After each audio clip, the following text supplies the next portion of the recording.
What's good? Da, da, da, da, da, da. Back again. Who is it? My nigga Hurricane. What's good? Yeah, we in the house again. Set the pack of men, ladies and gentlemen, front, left, right. Back again. In the house again.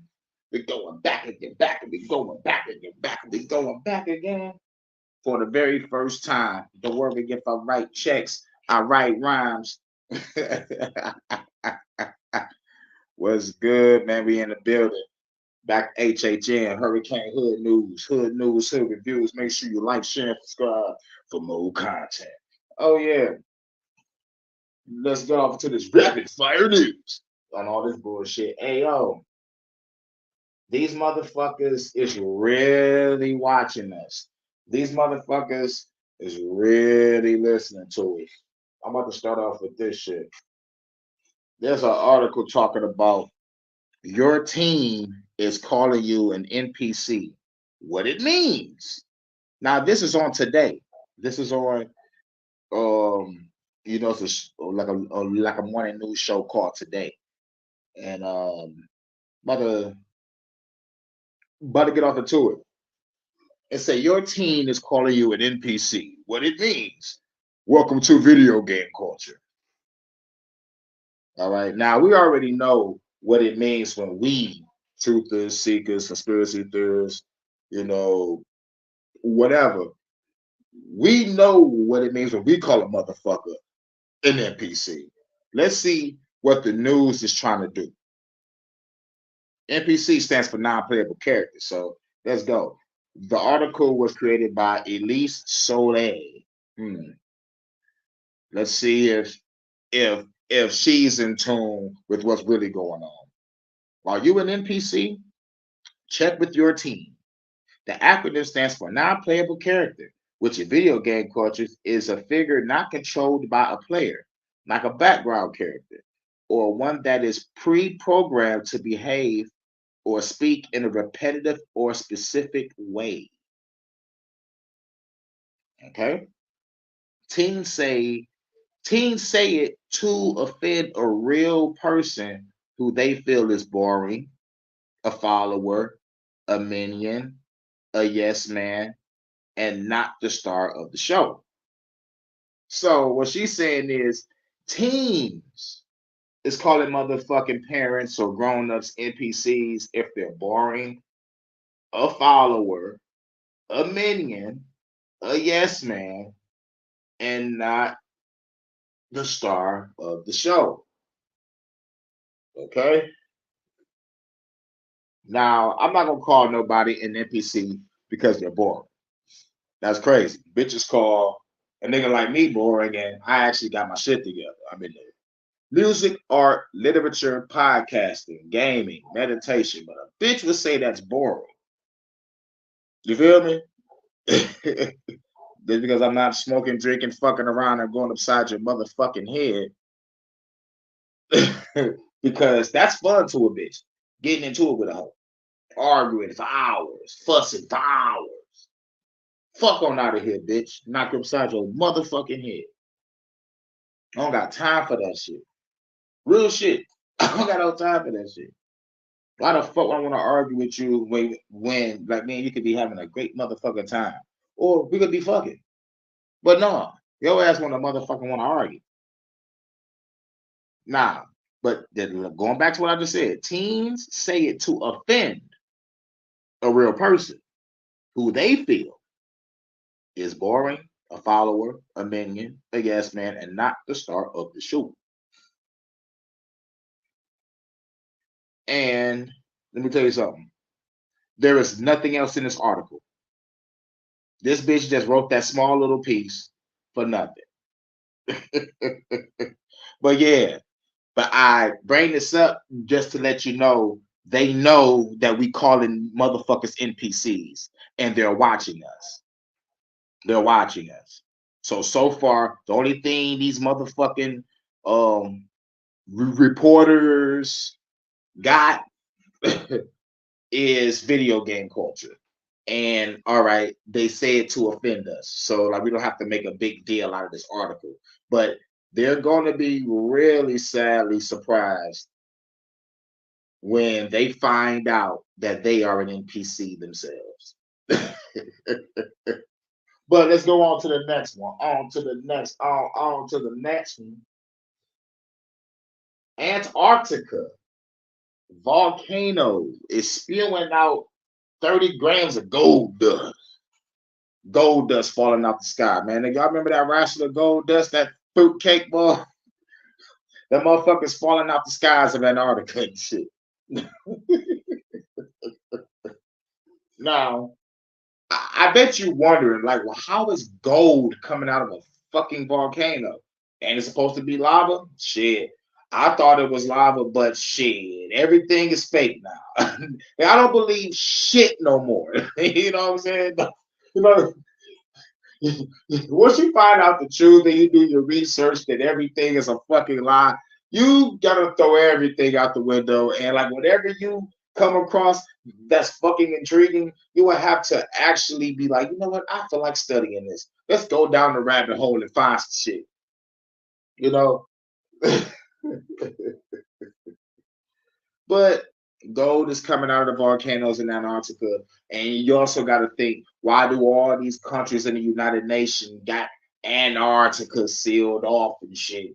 Why only a certain amount of people can go over there, and why can I, a regular person, go to Antarctica? Because at the end of the day, that's probably where the ice wall is at, and you know, like a whole bunch of like underground cities, tunnels, and a whole bunch of creatures probably sleep about to be awakened, who knows?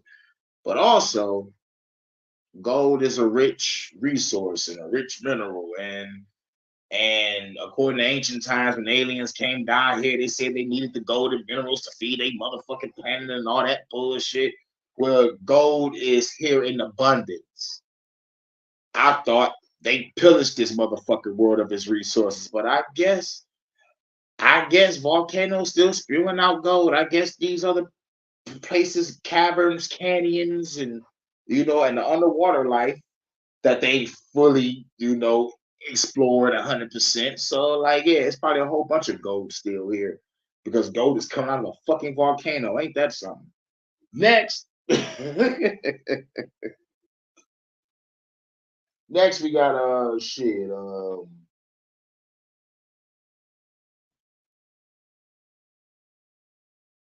Oh yeah, we gotta read that definitely. TD Jakes, TD Snakes steps down as a pastor of the Potter's house. Oh yeah. We all seen that coming. We seen that shit coming. Because at the end of the day, all these mega churches, I don't trust them. I don't trust them because you know why? Because the small churches in the hood don't motherfucking take care of the motherfucking hood or the congregation. Fuck the bullshit, man. Fuck the bullshit. Churches motherfucking get all your money and thrive while the hood dies, nigga. Fuck Bishop T.D. Jakes. Fuck Eddie Long. Fuck Creflo, I want your dollars. Fuck Joel Osteen. Fuck um um Joyce Meyer. Fuck Paula White. Fuck all those motherfuckers at TBN. Nigga, all those motherfuckers, dog. Man, they like these motherfuckers have took from the people, and these motherfuckers are thriving, dog. While the people suffer. That's why I hate Christianity. This is why I hate all religion. They take from the people their money and their time and their spirit, and they just motherfucker give them back nothing. They motherfucker sell hope and they sell bullshit. The church is destroyed to be burnt to the fucking ground. Nigga, real shit. Nigga, real shit. Nigga, I am a political nihilist. I want all religious and political order to be destroyed because political and religious order has hindered people from progress forever. Not only just progress of motherfucker being somebody and creating a business or creating a better family structure, but they also motherfucking take your mind so you can follow them instead of following your own creative, unique ability. They want you to believe in some shit that's gonna come out the sky when you are the real true motherfucker that can actually make a fucking change. But nah, they want you to believe in Sky Daddy, Jehovah, Jesus. Fuck on out of here. I'd rather believe in Chuck Norris before I believe in Jesus. At least I can see Chuck Norris. In the beginning, Chuck Norris punched God with his fucking beard, nigga. And on the motherfucking third day, Chuck Norris teabagged God, nigga. Pause, no diddy. In front of all the angels. On the sixth day of creation, Chuck Norris roundhouse kicked God in a black hole. Fuck is y'all talking about? Nigga, on the seventh day, your Sky Daddy knew that Chuck Norris was the real God. Motherfucker. And oh yeah, fuck it. Here go another scripture. Austin 3:16 said, I just whooped your ass. Nigga, Austin 3:16 is the way. God damn it. At least Stone Cold is fucking real. It's the motherfucker I can goddamn see. Fuck the bullshit. But let's not idol worship, please. You're gonna idol worship anybody, nigga. Idol worship yourself. You feel me? Pat yourself on the back. Give yourself some fucking praise.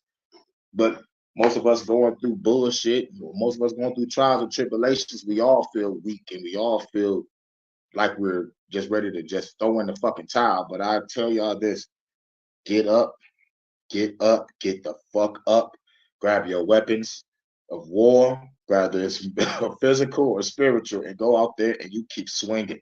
You keep swinging till you got nothing left. Pause. No damn. Now, we got some shit.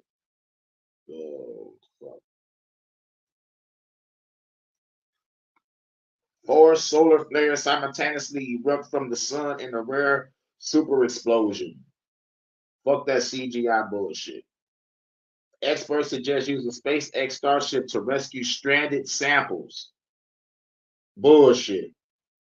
Researchers find that higher intelligence is correlated with left-wing beliefs. Wow. Y'all motherfuckers is really giving away that y'all aliens. Thank you. Venus is leaking carbon and oxygen, and we don't know why. Because it's probably a habitable planet like this, or used to be a habitable planet before you evil ass reptilian Zeta Grays or whatever the fuck y'all is came and drained it for its fucking resources. 9 genius ways to get money without getting a job. Oh shit, that's easy. Get a fucking bag of weed, get a bag of crack, get a bag of pills, get a bag of blow, get some hoes if you want to be a pimp. Shit, nigga, like that's 5 right there.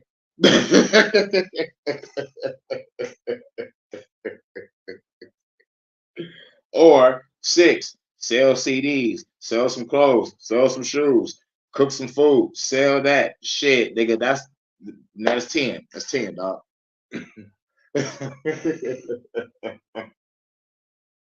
The head of NASA says China is hiding military experiments in space. NASA says China is hiding military experiments in space. I want to say it one more time. NASA says China is hiding military experiments in space. How the fuck is y'all hiding shit in space and y'all all working together? Y'all can see each other and what y'all fucking doing if there's anything up there like a space station or whatever. But I don't trust nothing NASA puts out. Nigga, everything NASA puts out is all CGI. Everything is fucking CGI. I remember growing up looking at maps, reading books, and I'm seeing how our world map looked. When I get to high school, the fucking world map changes. The fucking CGI changes. You know what I'm saying? So fuck what they're talking about. Nigga, like they up there preparing satellites to beam Project Blue Beam and shoot ELF waves at y'all niggas and thinking that somebody's talking to y'all through your brain. Only the NPCs gonna fall for the bullshit. All right. They keep on talking about what happens when you get to the center of a black hole, but no one haven't been to a black hole yet. So fuck the bullshit. There's supposed to be something I want to talk about. Like I guess this bitch got refreshed, but we're about to go talk about pink moon.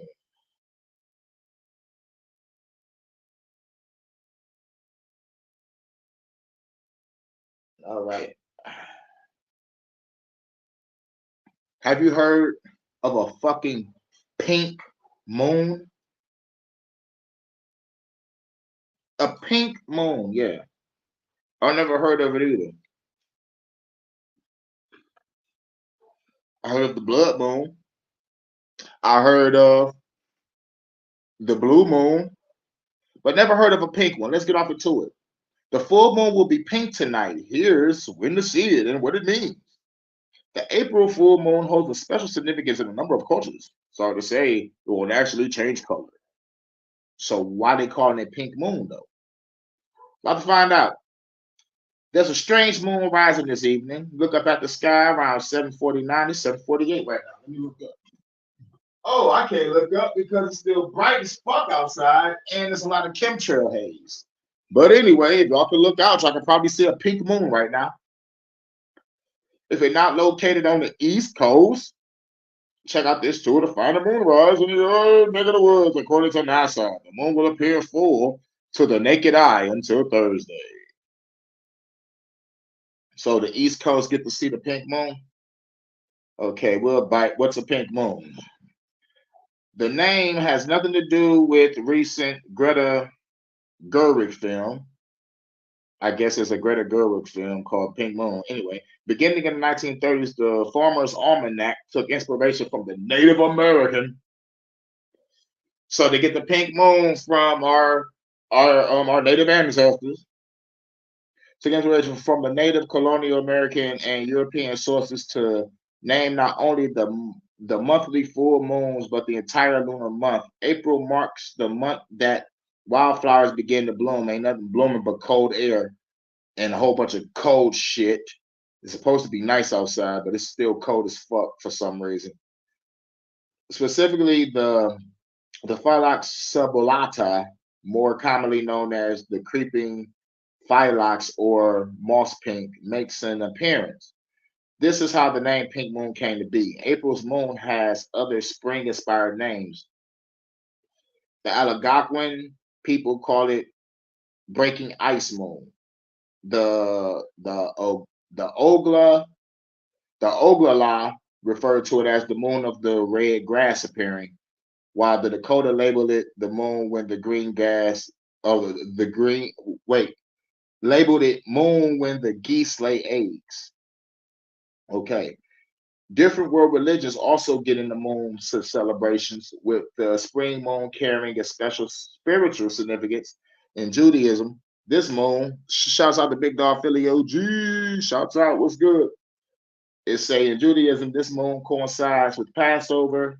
For many Hindus, this moon falls during Hanuman um, Jayanti festival, which celebrates the Lord Hanuman. Shout out to Hanuman.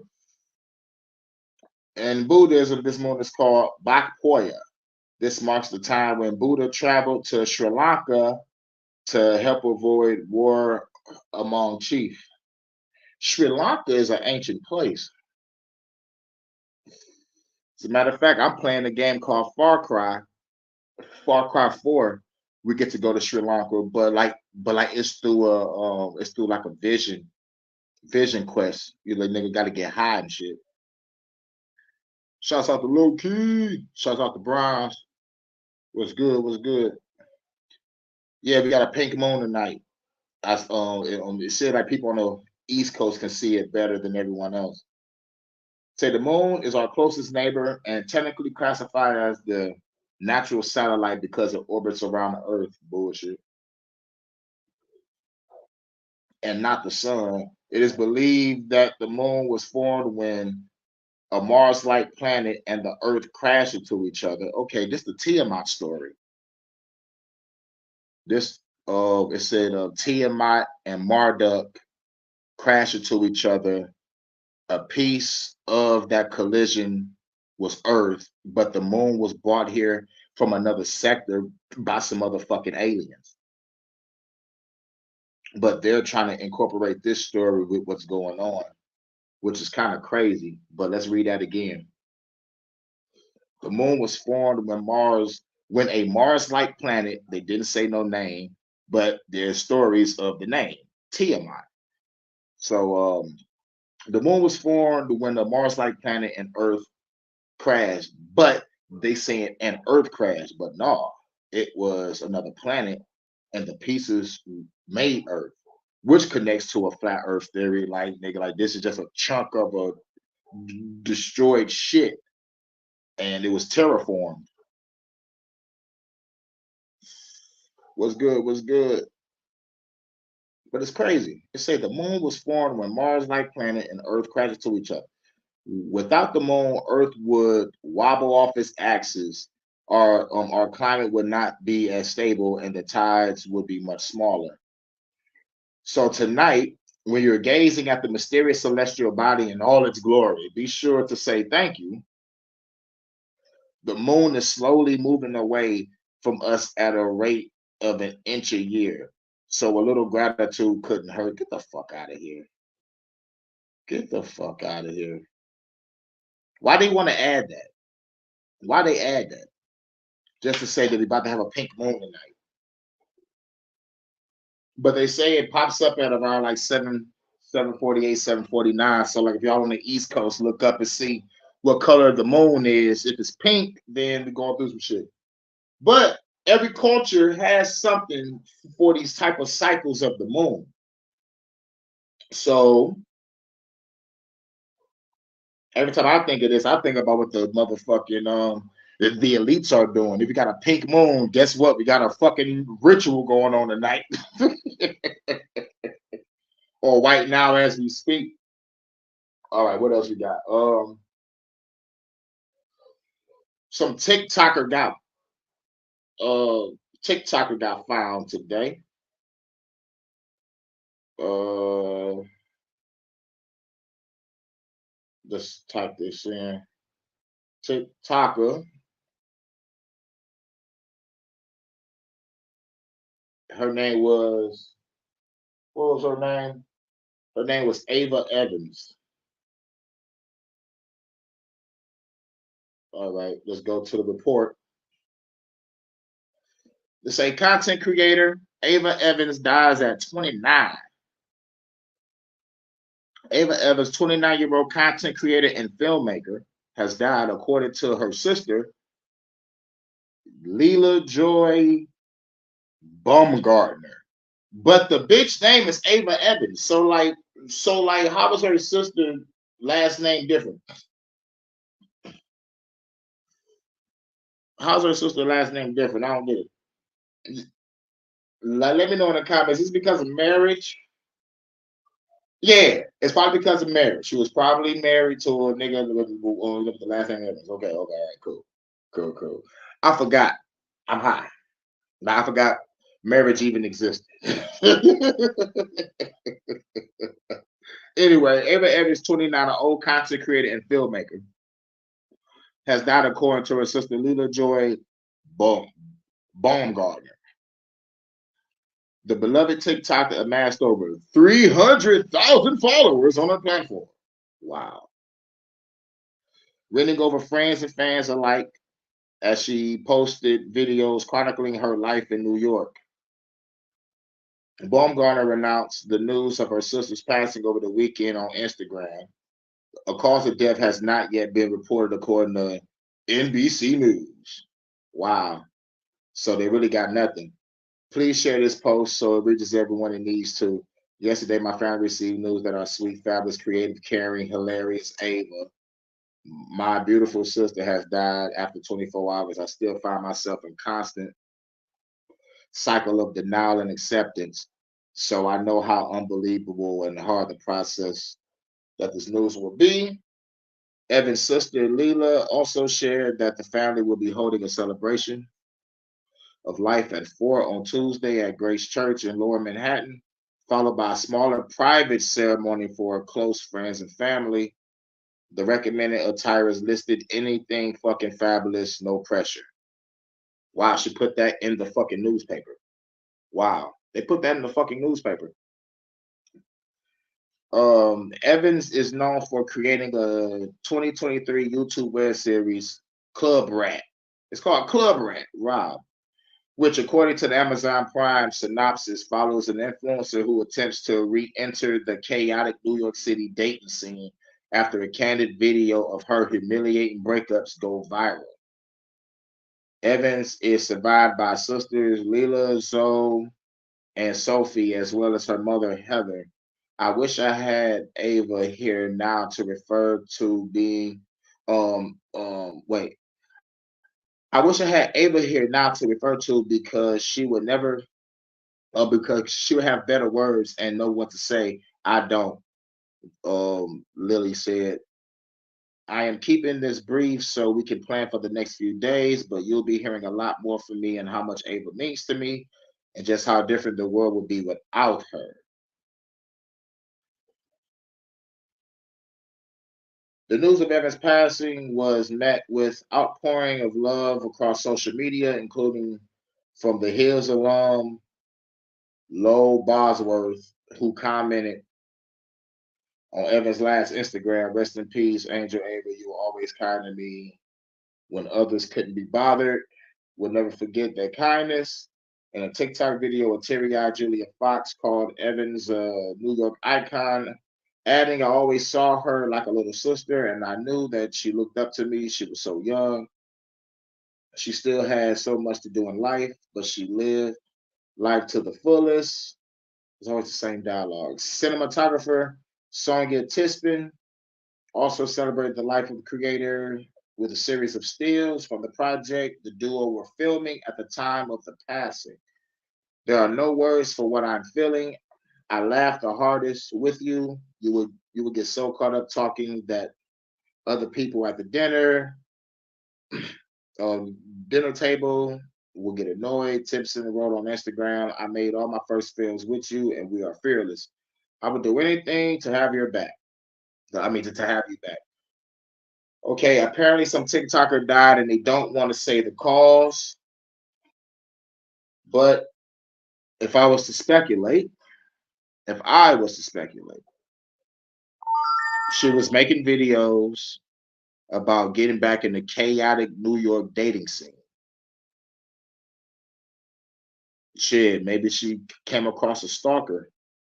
But they don't want to discuss what happened. But the little sister, Lily, found her. So it's like, like she ain't say how she looked, like was she drugged or some shit. So I gotta keep my eye on that case. Yeah, the story is very sus. It's very fucking sus because they're not saying shit. It's like, like was it self-inflicted? Was it self-inflicted? Let me know. But they're not saying shit. They ain't saying shit. But apparently, I need to do the gematria on that shit. That's what I need to do. But I don't got my gematria calculator, and like plus I don't have a whole bunch of like shit set up. I gotta set that shit up. I'm not perfect at saying the name and saying the number yet. Even my phone agrees. I'm not motherfucking ready for that. All right, what's next? Oh, we have yeah, some more crazy shit. Let me type it in. Now we're going back to deal with bitch ass, fake ass NASA because they just got done saying some shit.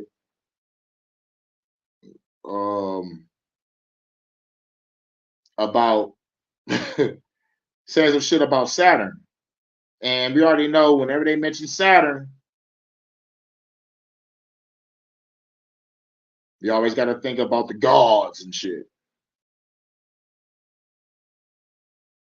Here we go, right here. Saturn rings disappearing. And I bet you wonder, Saturn rings disappearing. So, like, for those that motherfucker believe that these planets probably don't even fucking exist, yo, yo, I might hop on that train with y'all. You know what I'm saying?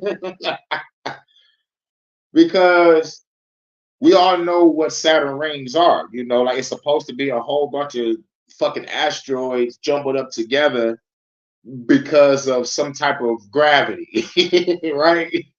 Right? What did they fucking tell us?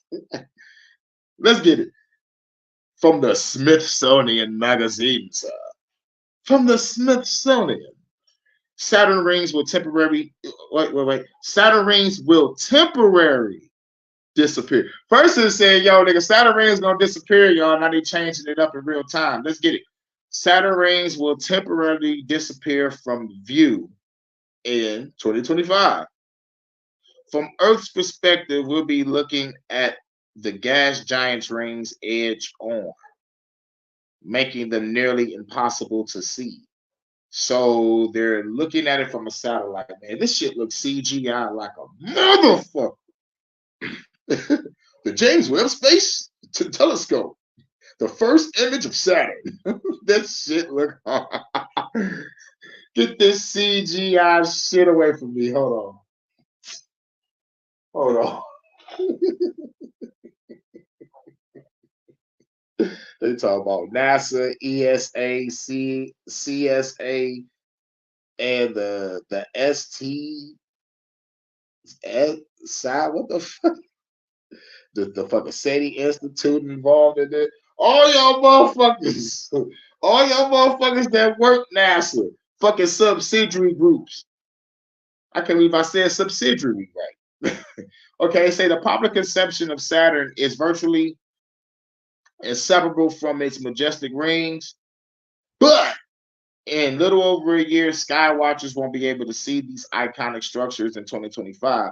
Saturn rings will be invisible from Earth for several months. Fortunately, this isn't a sign of planetary apocalypse. Rather, it's a matter of simple physics. I don't trust y'all physics. While it's true the rings will become almost invisible from Earth in 2025, this is neither a surprise nor a reason to panic. Was it John T. Horner, as astrophysicist at the University of Southern Queensland in Australia? Oh, Mike, put your shrimp on the barbie. All right, why won't Saturn rings be visible? It's another one. They say, in reality, it all has to do with the planetary alignment. Saturn's rings are so thin. Really? Really? At first, it was a whole bunch of different type of size asteroids at first. Now it's, oh my God, this is some bullshit. This is some bullshit. All right, okay, all right, fuck it. Saturn's rings are so thin that they are that they seemingly vanish when viewed edge on. And as Earth and Saturn travel around the sun on their respective orbital paths, our planet reaches this particular vantage point like clockwork roughly every 13 to 16 years.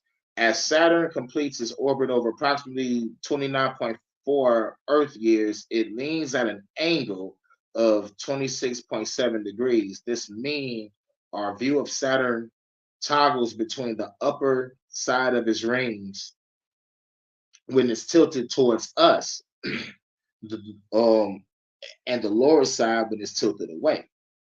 We get the special ringless view of the planet when Earth transitions between each of these perspectives and passes through Saturn's ring plane, essentially an area of space that is lined with the edge of its rings.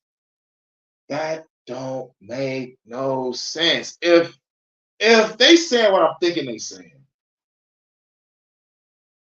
they're saying that due to the orbital path that both planets follow, there's going to be a certain vantage point where we will not see the rings at all.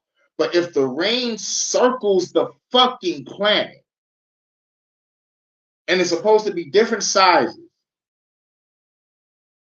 we should still be able to see the rings. But everything about NASA is fake.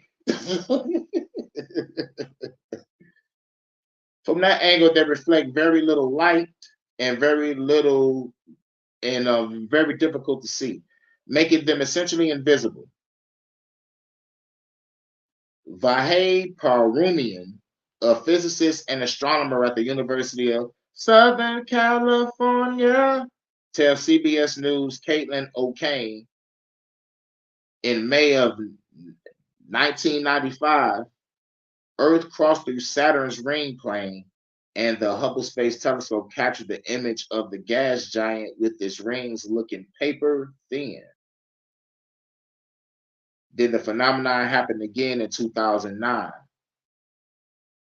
This time, the rings will disappear from from sight in March 2025. They'll gradually come back into view as seen through large telescopes before sighting out of view again in November of 2025.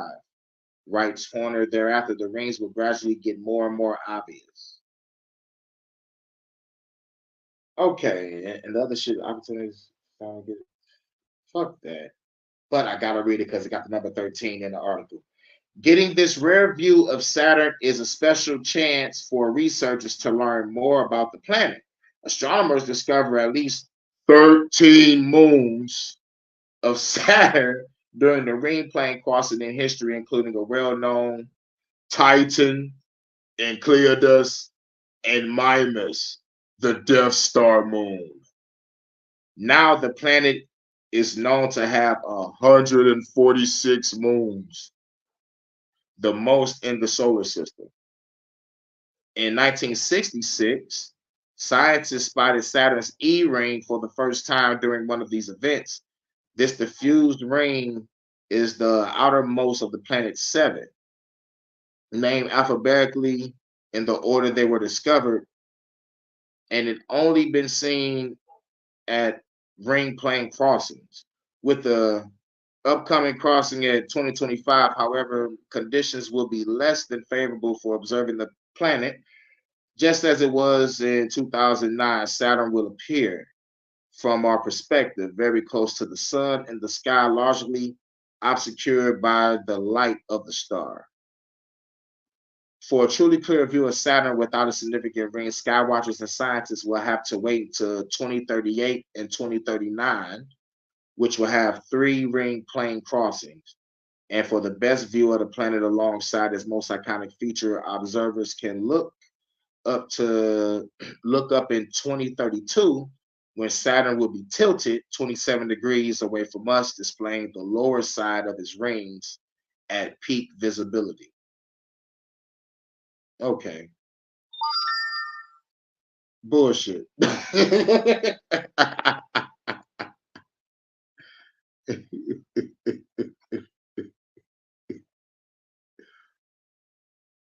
I'm shadow banned like a motherfucker. Holy shit. It say there's an ex-police officer with a YouTube channel exposing our child services linking it to Jeffrey. That's what's up. He shadow banned like a motherfucker. God damn, a police officer. Doo-doo-doo. But the dude has some. All right.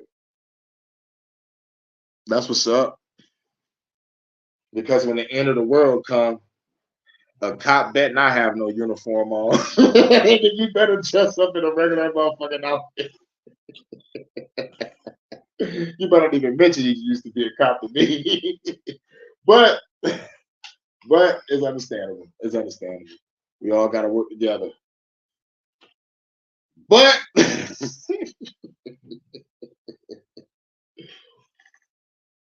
I don't like cops. But I'll listen. I'll check it out. Because real shit, those motherfucking those daycare centers, like some of these motherfuckers, like if they're not taking your kids, they abusing them. So nigga, real shit. I won't put nothing past the child services people, like in the daycares and shit. Yup, yup, those motherfuckers be wilding. Now what else I got? I think that was it. I talked about Pink Moon, Saturn. I just talked about Saturn. I just talked about the volcano. Oh yeah, we gotta talk about something else. All right. Um,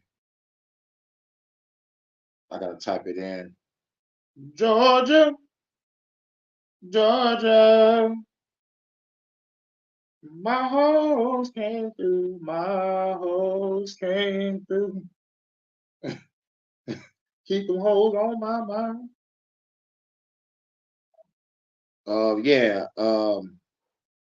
A high school student in Georgia was shot on prom night,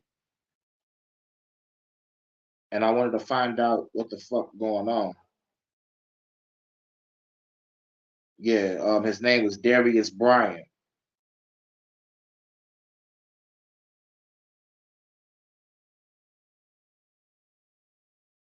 All right. It say yeah.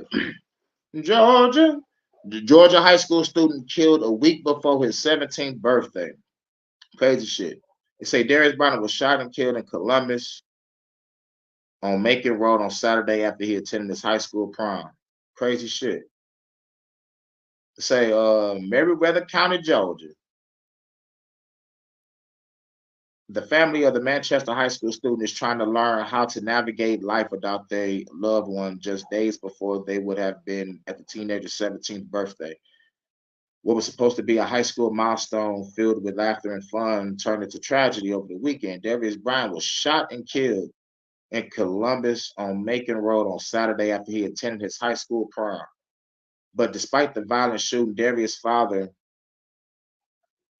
his name is Cartersman Bryant. His first name is Cartersman. I would have to beat my mama ass. Like, did you just name me Cartersman? Cartersman. Mom, really? What the fuck were you thinking? Cartersman Bryant wants people to remember his son beyond the tragedy. Real humble kid, real down to earth, people person, great student, athlete, well liked in the community, just a gamer, homebody, Cartersman said. Darius played for the Manchester High Blue Devils, the Blue Devils, as a cornerback and quarterback, while his father was one of his assistant coaches watching him grow as a player. He is the second player the team has lost to a deadly shooting. Damn, the second player that was lost to a deadly shooting after Brandon Smith was killed on the eve of the team's state title game last year. Damn, last year, just recently. Okay.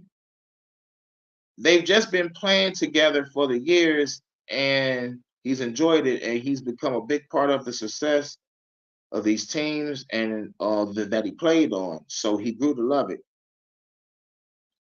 his father said. Cartersman said that although his son was an exceptional athlete, he was more just than a football player. His father said Darius was a high jump state champion in track and field last year and was close to defending the title again this year. Darius also played basketball, leading his team to the state championship, according to his father.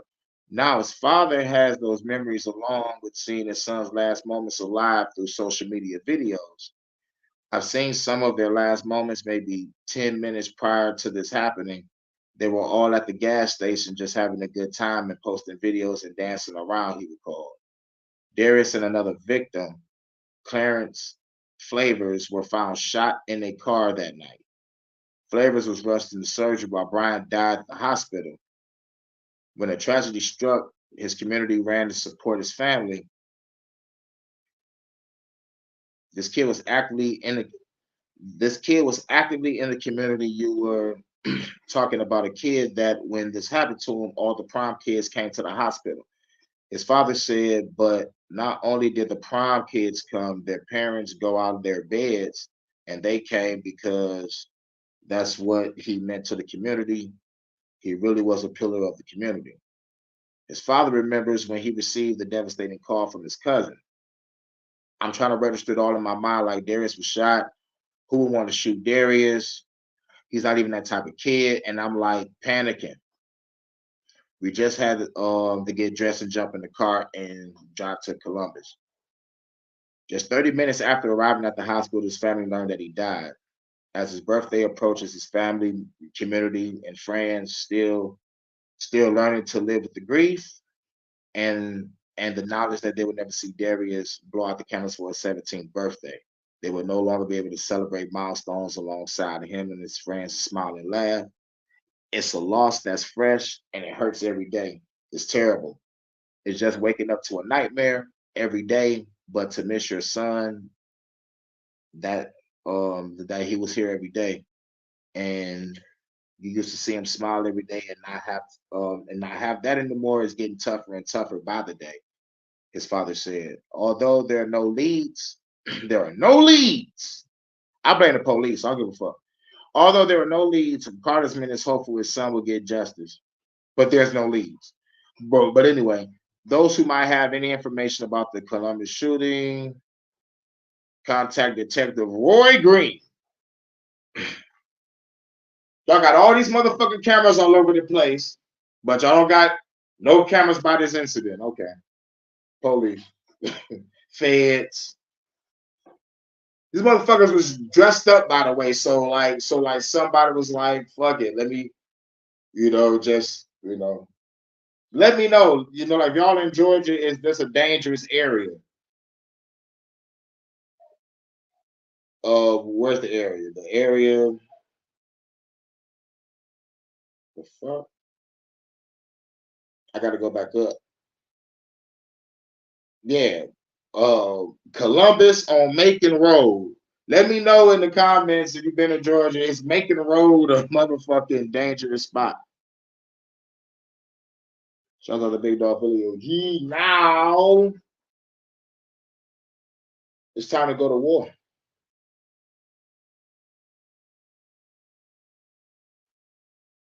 This is motherfucker Hurykane Hood news. Before we go to war, we gotta talk about Chris Breezy. What the fuck?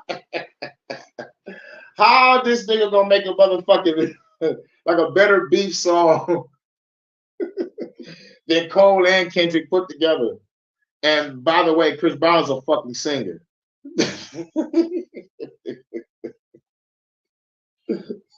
But I'll tell you this. Now that's a beef track. He said names and everything. Took shots, everything. But fuck Chris Breezy. Fuck that nigga. I don't Breezy. Let's go. Look at it. I gotta get away, get away, get away. No, they don't want to stop. I gotta wait every day. They go. Oh man. It's time to go to war with the government. About to talk about the Patriot Act. The motherfucking Patriot Act. Fuck the government.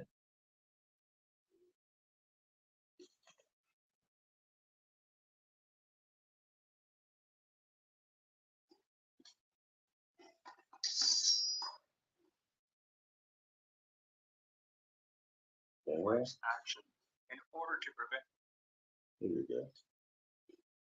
After the terrorist attacks on September 11th, 2001, the federal government had an almost immediate reflex action in order to prevent another such occurrence.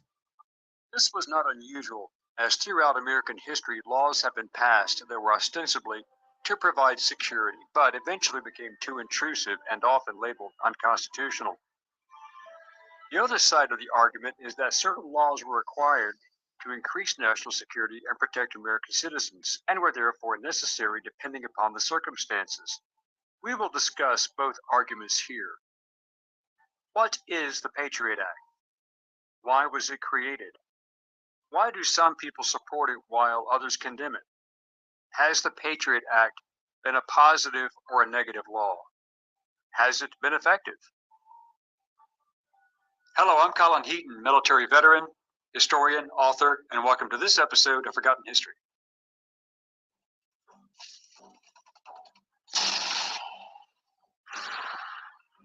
Hashtag fuck the government.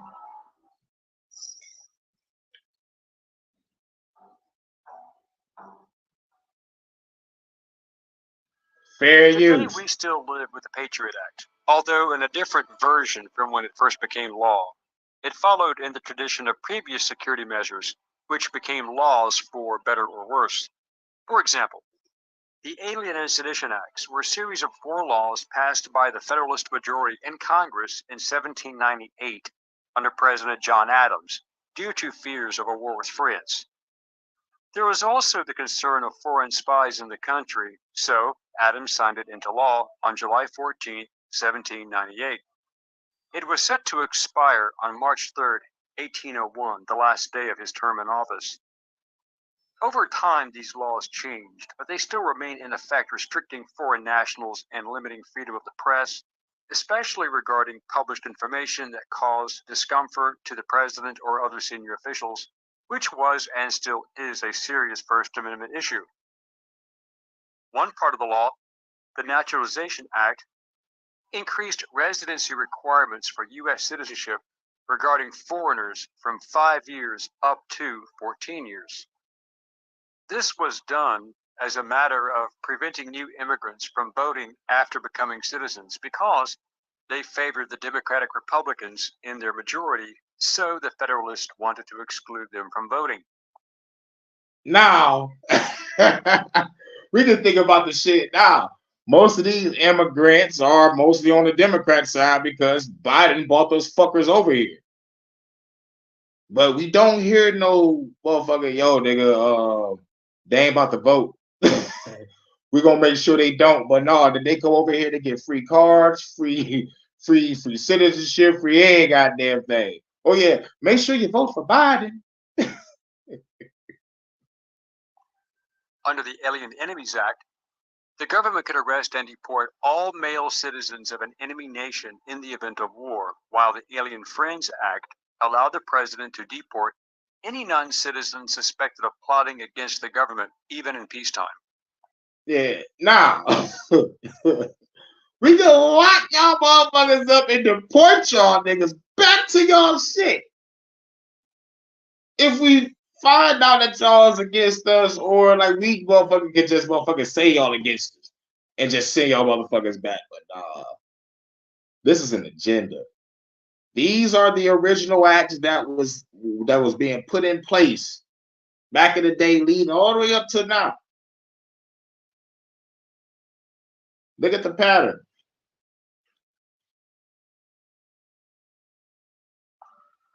However, the most important part of the law was the Sedition Act, which targeted anyone who spoke out against the president or the Federalist-dominated government under Adams at that time.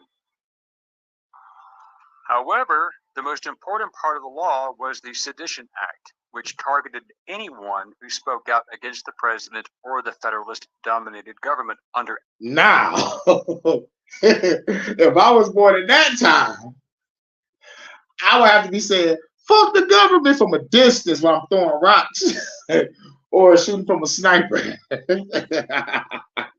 They like, if anybody say fuck this government, fuck the president, get their ass.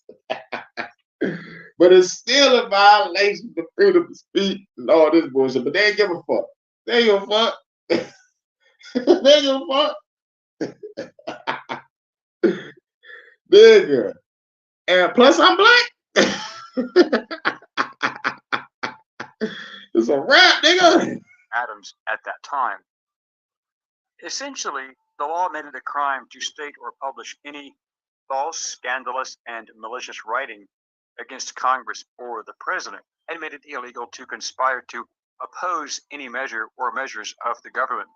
Of course, the government decided what was false and what was scandalous, much like the Biden administration today with their censorship. Yeah.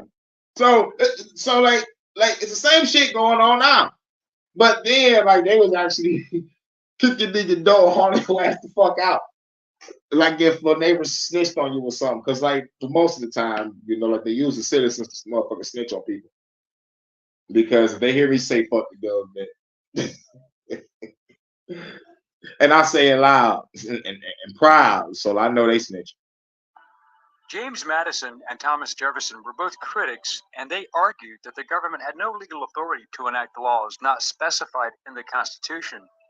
Jefferson wrote, "The several states who formed that instrument, the Constitution, being sovereign and independent, have the unquestionable right to judge of its infraction, and that a nullification by those states of all unauthorized acts is the rightful remedy."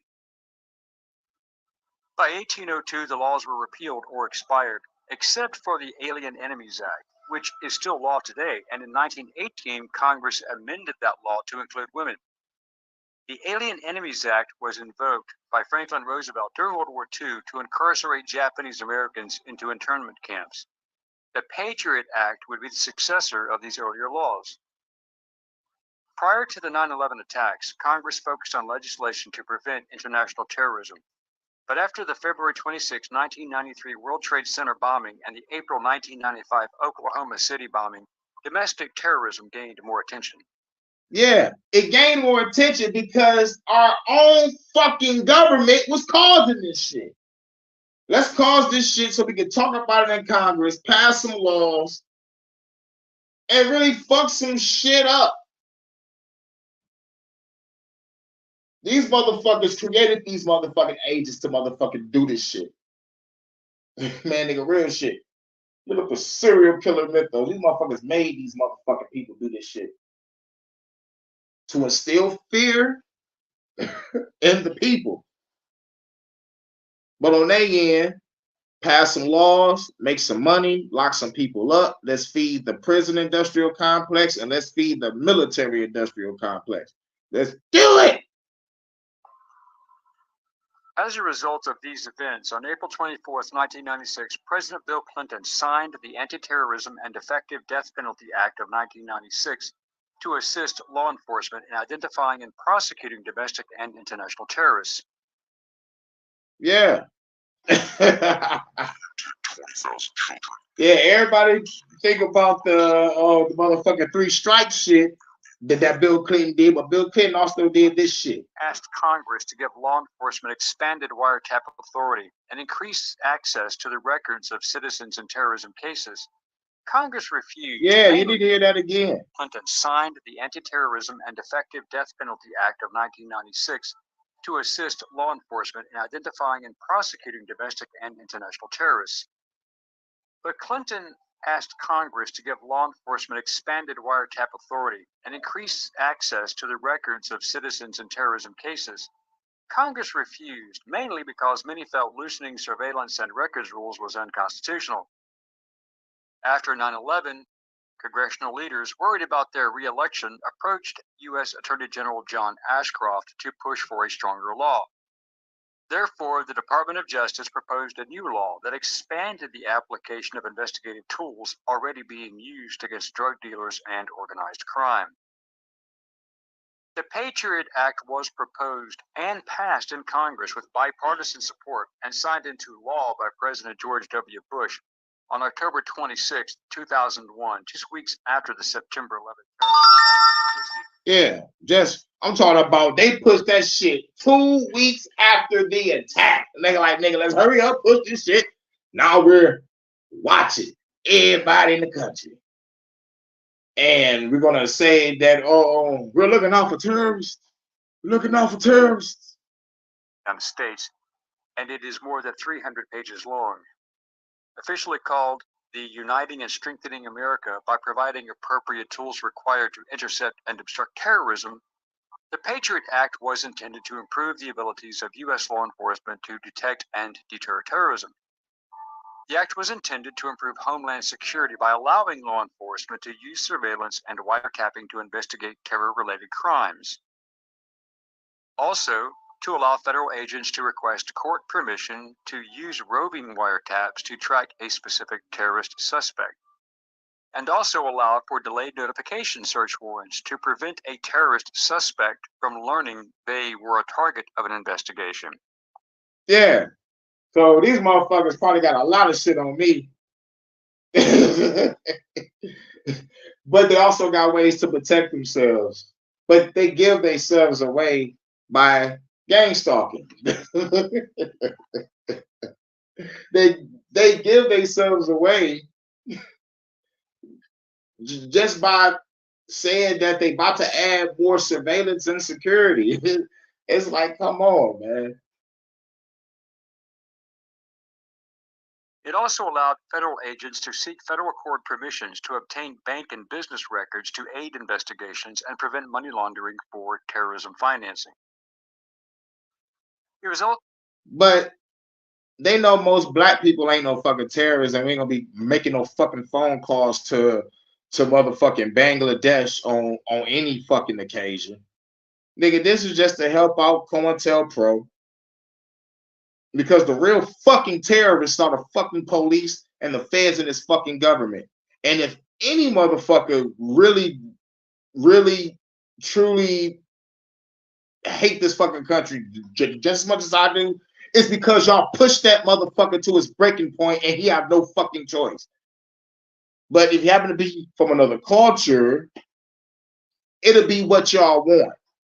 You know, well, at least it'll be what y'all made people afraid of. Because after 9/11, when the Patriot Act did come out, most of the motherfucking so-called Habibis, the fucking Arabs, those Chaldeans, they was scared for their life that we people that go to the gas station or store every day was going to fucking attack them.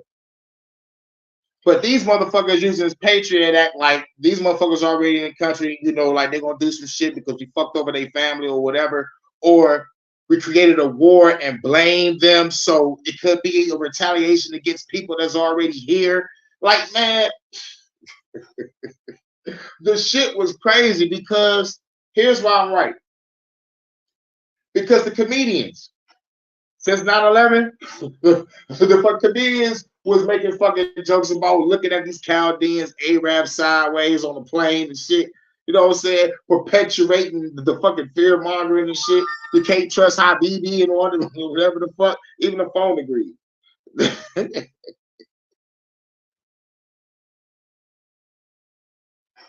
It's also meant to improve information and intelligence sharing methods and cooperation between government agencies.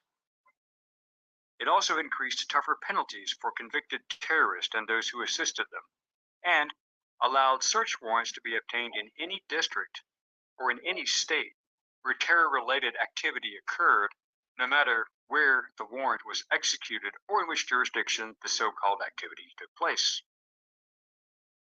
It also ended the statute of limitations for certain terror-related crimes, essentially making all situations a federal responsibility instead of a state issue. Greater restrictions on aliens involved or even suspected of terrorist activities to enter the United States was invoked. It also provided aid to victims of terrorism and public safety officers involved or injured while investigating or preventing terrorism or responding to terrorist attacks. In 2004, during his testimony before the United States Senate Committee on the Judiciary, FBI Director Robert Mueller said, "The Patriot Act has proved extraordinarily beneficial in the war on terrorism and has changed the way the FBI does business. Many of our counterterrorism successes, in fact, are the direct results of provisions included in the Act." If you're looking sound like some bullshit to me, and I hate this fucking ad. Sorry about that. Some fucking ad. Goddamn, I hate this shit. Are the direct results of provisions included in the Act. Mueller also stated that without the provisions in the Act, the FBI could be forced back into pre-September 11 practices attempting to fight the war on terrorism with one hand tied behind our backs. Wow. So without the Patriot Act, it's a handicap. But they're not talking about our own government creating these terrorist attacks. Real shit. There was nothing popping that was big as 9/11 after 9/11. For at least 12 years, nigga, there was motherfucking ramming that shit in our motherfucking faces. And there was always one person that looked at like an agent or looked at crazy that was doing some dumb shit at an airport.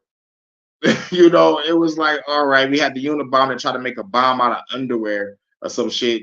They call it the underwear bomber. Like, really? Really? Niggas bullshit. They're creating this motherfucking bullshit. Man, oh my God, dog. Man, nigga, real shit. If anybody really wanted to do something, they will pick specific targets. They wouldn't get no innocent people, nigga. Like, they would fuck up whoever they need to fuck up, you know? But I don't know. Maybe I'm tripping. Maybe I'm a master supervillain or something. I don't know. But I know for a fact, if I was a goddamn terrorist, I'm not about to fly no planes into the World Trade Center. Best believe that. I will fly a plane to the Pentagon, though. You know, that was you know, like one of the smart things to do. You know, but flying at a motherfucking World Trade Center for what, nigga? No, that's not a hot spot. It's not a powerful spot. It's just a big ass fucking target. Real shit. Personally, I don't give a fuck what was in that building. You know what building that was more important than those two? Building 7. That bitch fell by itself, not even being touched. If any building was important on that day, it was building 7. Like, I don't give a fuck what nobody say. And I always say this: if you're gonna talk about 9/11, you gotta talk about building 7.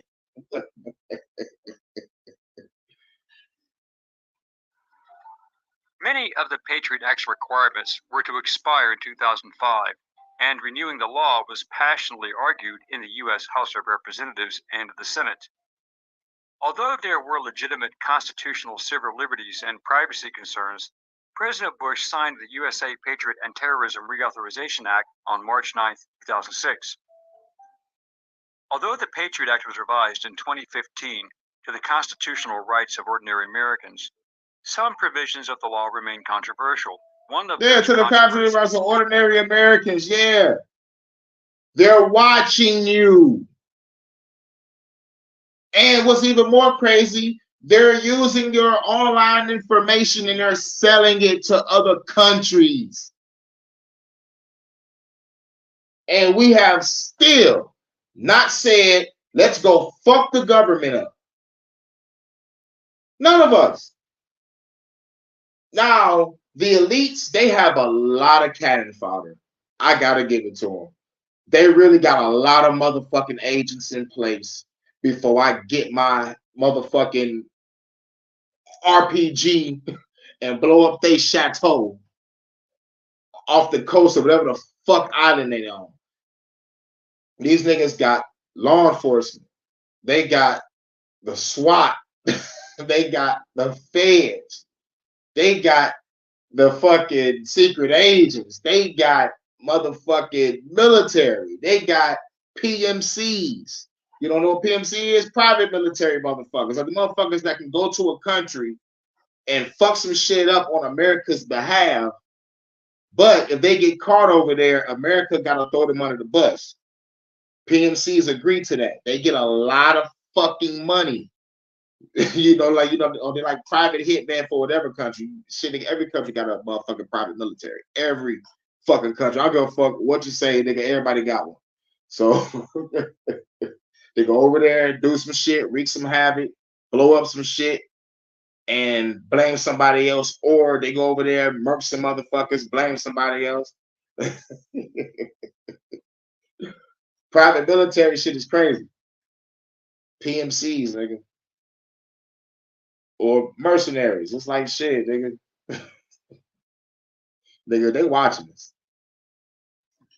Some provisions of the law. So why we gotta knock out all those motherfuckers to get to the elite boss? That's how you get to your first Illuminati member. You gotta go through all those motherfuckers I just said to kill your first Illuminati member. One of those controversies is whether or not it was effective. One example was, under the previously existing wiretap laws, if a suspected criminal was under legal wiretap and his conversations recorded, the agents listening in had to turn off the recording if the conversation was with a party not under investigation. Such as, for example, if mob boss John Gotti was calling to order a pizza, the person on the other end could not be recorded to protect their privacy. Under the new law, the entire conversation could be recorded to assist in the investigation. It was also argued that a situation... This is very important. At first, if a motherfucker was being tapped, now I'm using myself as an example. If I was being tapped and I'm calling one of you, they can't motherfucking record our conversation. But now, due to the Patriot Act, they will record our conversation. And not only they already following me, but they will follow you. Such as this also placed the innocent party into the investigation without their knowledge, which could also... Without your knowledge. We talking on a motherfucking phone, chilling. But I'm being investigated and I'm talking to you. Now you are investigated because you're talking to me. And we could be talking about a video game that's about to come out. But no, now you are being sought after, because even though we're talking about video games, my heart lies with the revolution. I'm a revolutionary, or I'm a cop killer, or I'm a Fed killer, whatever the fuck. Or I'm about the motherfuckers to start blowing up Fed buildings, whatever the fuck, you know. But you are the innocent party. Them wiretapped and surveilled, even though they were not conducting any criminal activity. A Washington Post article from 2015 stated that the Justice Department admitted FBI agents can't point to any major terrorism cases thanks to the key snooping powers in the Patriot Act. However, without their knowledge, which could also have them wiretapped and surveilled even though they were not conducting any criminal activity. A Washington Post article from 2015 stated that the Justice Department admitted FBI agents can't point to any major terrorism cases they've cracked thanks to the key snooping powers in the Patriot Act. Nah, they can't motherfucking pinpoint any case they cracked with this Patriot Act. So what was the fucking point of the Patriot Act? To watch you. Enemy of the state came our way before the Patriot Act was even motherfucking talked about. But you kind of got a feeling that the Patriot Act was always being talked about. But the enemy of the state starring Will Smith, nigga like let you know, nigga, that they watching you. Then Edward Snowden comes out and says, yo, nigga, the government is watching you. And then he leaves the fucking country and the fucking government calls him a fucking traitor because he told you that they were watching you. And still, nobody want to stand up and say, let's destroy this fucking government. Because if they can't get to you, my brother, my sister, then they can get your fucking child. Rather they kidnap them, coerce them, or inject them with some shit like measles or RSV. And then they just bring it back to your ass and kill it. Protect your goddamn neck. However, another 2012 report from the Heritage Foundation stated that 50 terrorist attacks have been thwarted since 9/11, with 47 being the direct result of the work of law enforcement and intelligence agencies. That sounds like some bullshit. Over 50. Let's say if it is true, y'all only stopped 50. That should let you know, nigga, like ain't nobody really thinking about no terrorist shit. And plus, if the cops found them, along with certain intelligence, Look, I know the intelligence wasn't in the field. They have to give the information to say go to this area or or go to that area. Or nigga, like it was all one big motherfucking lie. I ain't seen the Patriot Act do no good for no motherfucking body.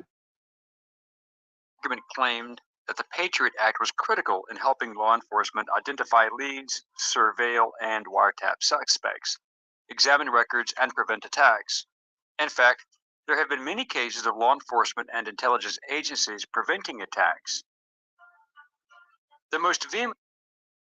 And another thing that no one didn't catch, how can y'all say y'all had no crack cases to saying that we had crack cases due to cop intervention along with other intelligence agencies?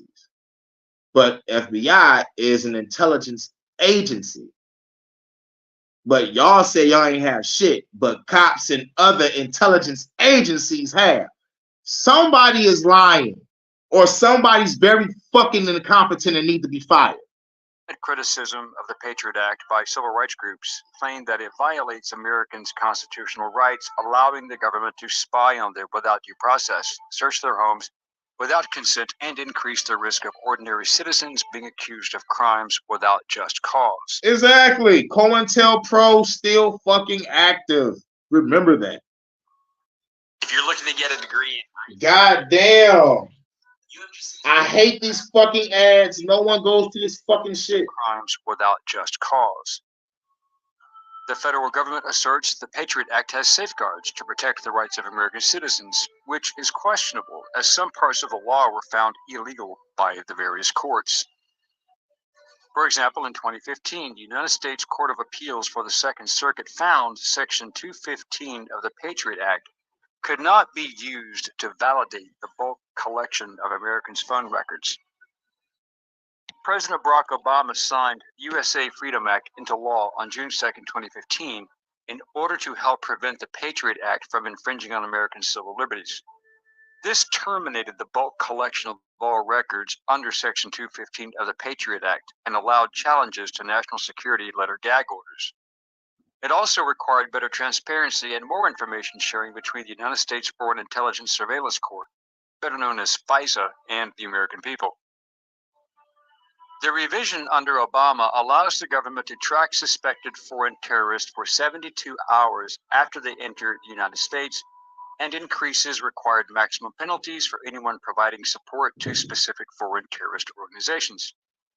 It also allows limited use of bulk data collection under Section 215 in an emergency, but critics believe it doesn't go far enough. Man, fuck Obama. This motherfucker just motherfucking made this motherfucking shit lighter. It's like, yo, y'all can still do it, but do it for 72 hours. Get the fuck out of here, man. Get the fuck out of here, dog. Get the fuck out of here. Benefits of the Patriot Act and the USA Freedom Act regarding national security will continue to be debated against the potential intrusion on Americans' privacy. It will continue to be debated. Fuck the debate. The debate is over. The government is watching you. And you are an innocent person that don't do shit. You can get hauled out any fucking way for talking to me. So fuck the government. And their civil rights. Yet, supporters of the Patriot Act may have a case, and here's why. On May 1st, 2010, a terrorist attack was attempted in Times Square in Manhattan, New York. 2 street vendors alerted NYPD after they spotted smoke coming from a vehicle, and a car bomb was discovered. The bomb had been ignited but failed to explode and was disarmed before it caused any casualties. Federal agents then arrested Faisal Shahzad. Faisal Shahzad. Let's show you how this motherfucker look.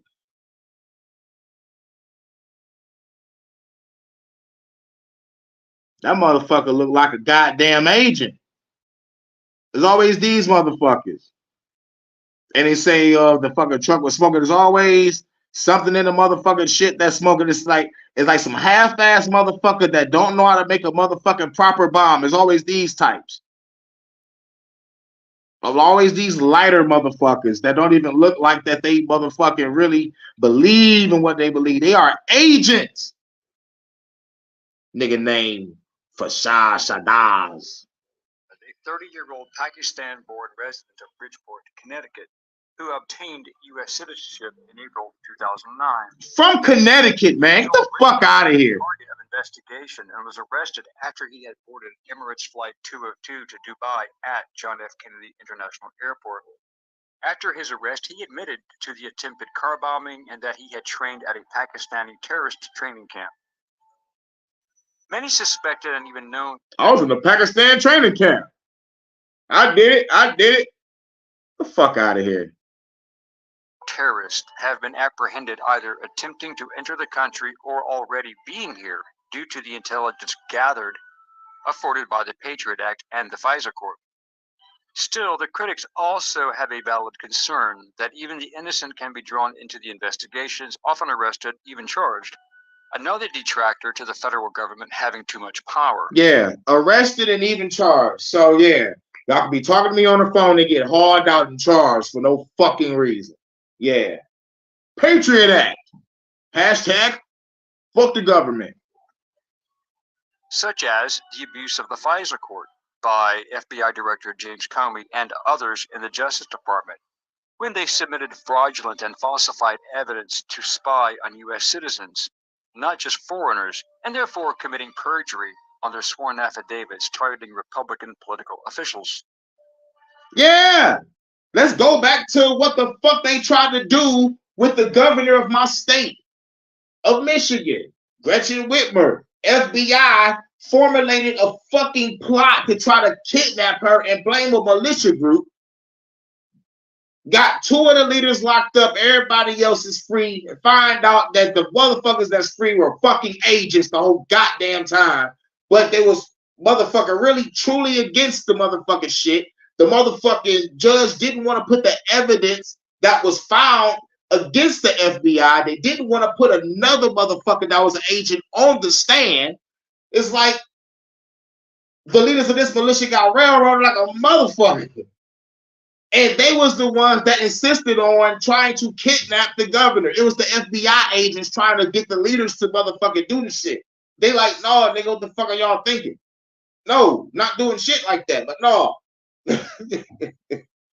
Nigga, we're going to try to have some audio. We're going to try to put a case together. We're going to have a game plans and everything. And then this bitch happened to motherfucking win again because motherfuckers fell for the goddamn okie doke.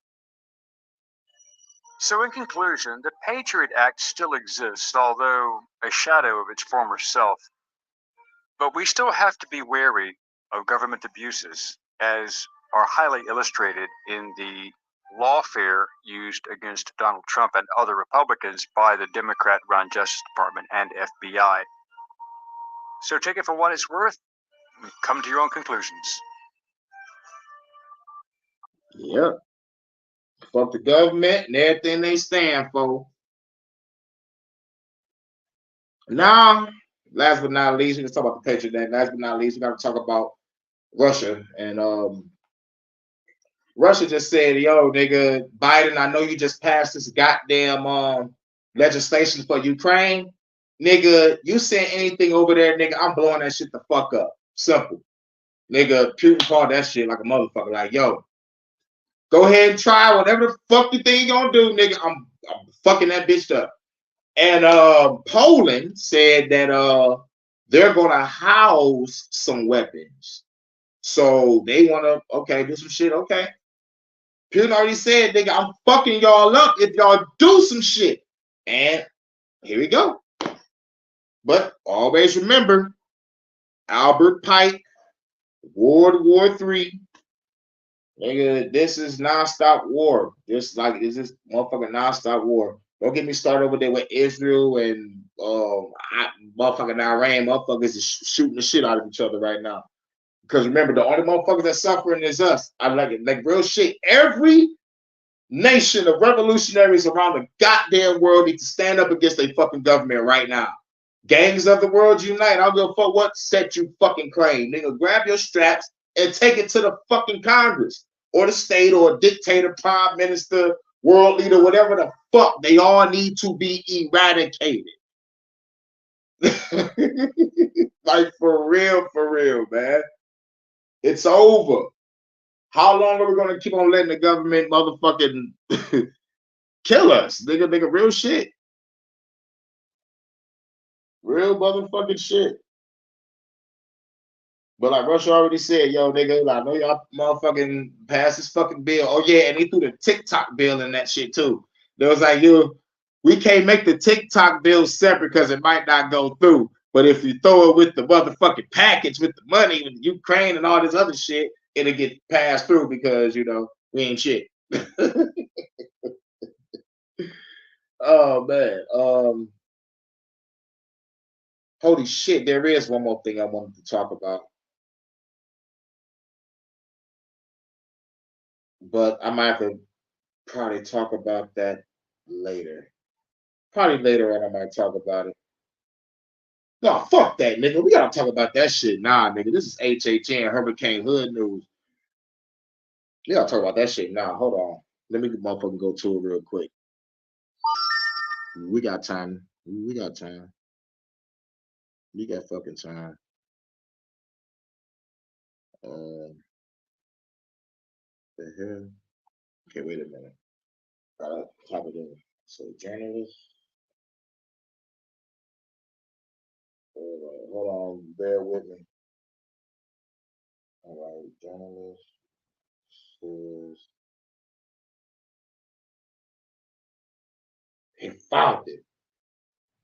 Found it. Yeah, we gotta talk about this shit. Like if it is what I think it is. Okay, here we go. Journalist says we're basically guinea pigs for a new form of industrialized food. Like I said in my public government podcast, they killing us through the food, through the water, through the air, through the disease. You don't believe me?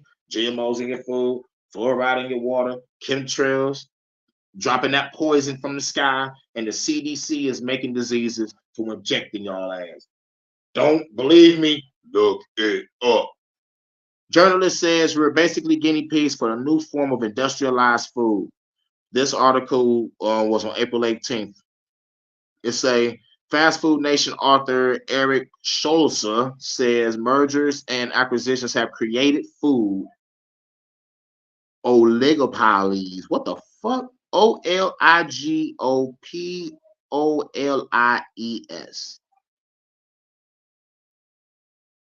Oligopiles? Oligopiles that are inefficient, barely regulated, and sometimes dangerous. God damn. Created food oligopiles. Sound like a nigga pile. His new documentary is okay. Yeah, his new documentary is okay, cool. Tanya Mosley host. This is the Fresh Air. I am Tanya Mosley, 16, 16 years after Food Inc.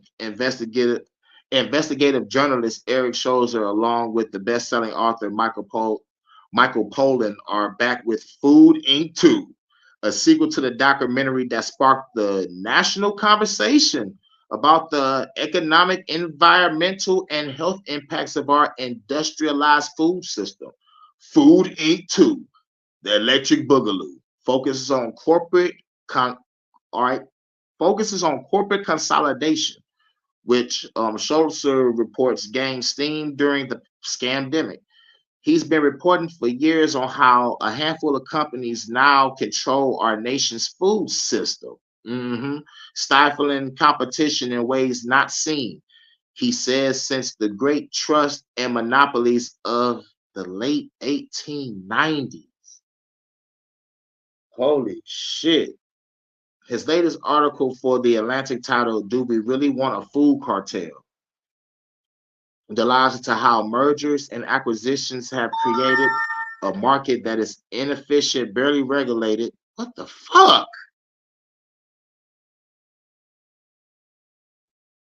Barely regulated, unfair, and even dangerous.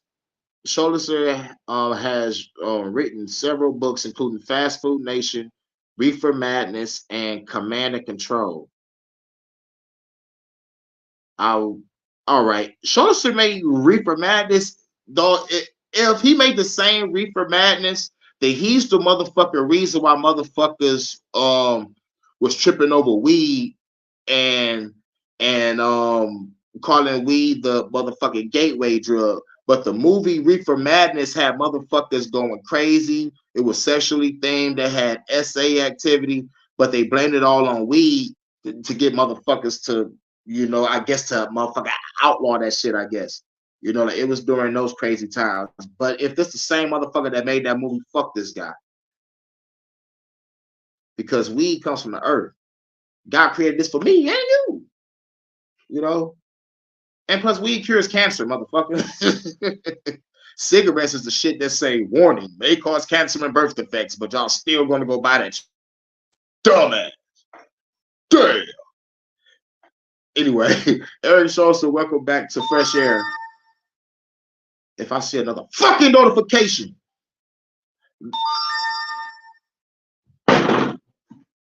bitch ass fucking phone. Yup, I threw it, kicked it, stumped it, and everything. Yup.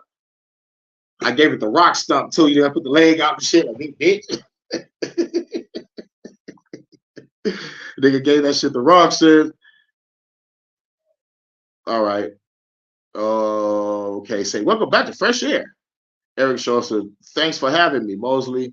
Well, you and Michael Pollan intentionally didn't want to do a sequel to Food Inc. Is that right? Say, yeah. I mean, we both have written about food and then moved on to other subjects. And you know, I like the film Food Inc. I think it had an impact, and I think it's very well done by the director Robbie Kenner. And then the scamdemic happened, and we were did he stop to say Mosley then spoke. What did you see come out of the scamdemic that changed your mind? Salsa replied, well, you know, I was really stunned by how meatpacking workers of America were being sacrificed in order to keep production going. At the beginning of the scamdemic, America's meatpacking plants and prisons were really the vectors for that C virus in rural America.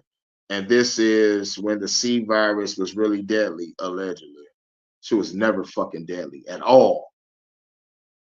And a public health official in Colorado realized that a big meatpacking plant in Colorado was having a C virus epidemic and trying to prevent the spread into a local community. Man, fuck these bitches. These motherfuckers know that shit was fucking fake. But if anything was real, it's because they was walking into areas and just motherfucking injecting people. Or that goddamn vax injecting people, booster shots, nigga. These motherfuckers was getting it from that. So he wanted to shut down the plant, and then the meatpacking industry realized we don't want local health officials shutting down our plants. So they went to the Trump administration, and they got the Trump administration to write an executive order, issue an executive order saying basically that the local health departments cannot shut down meatpacking plants, even if all the workers were getting the C virus. And it was remarkable. And was absolutely remarkable how this one industry was able to keep going and sacrifice its poor immigrant workers. And at the same time, they were on television. You know, images of thousands and thousands of hogs being slaughtered and dumped into ditches because they couldn't get them to the right meat packing plants at the right time. And we just saw how the food system was actually quite fragile. And it took a shot to the scamdemic to show how fragile it could become because of how concentrated it had become and in the control of just a handful of companies.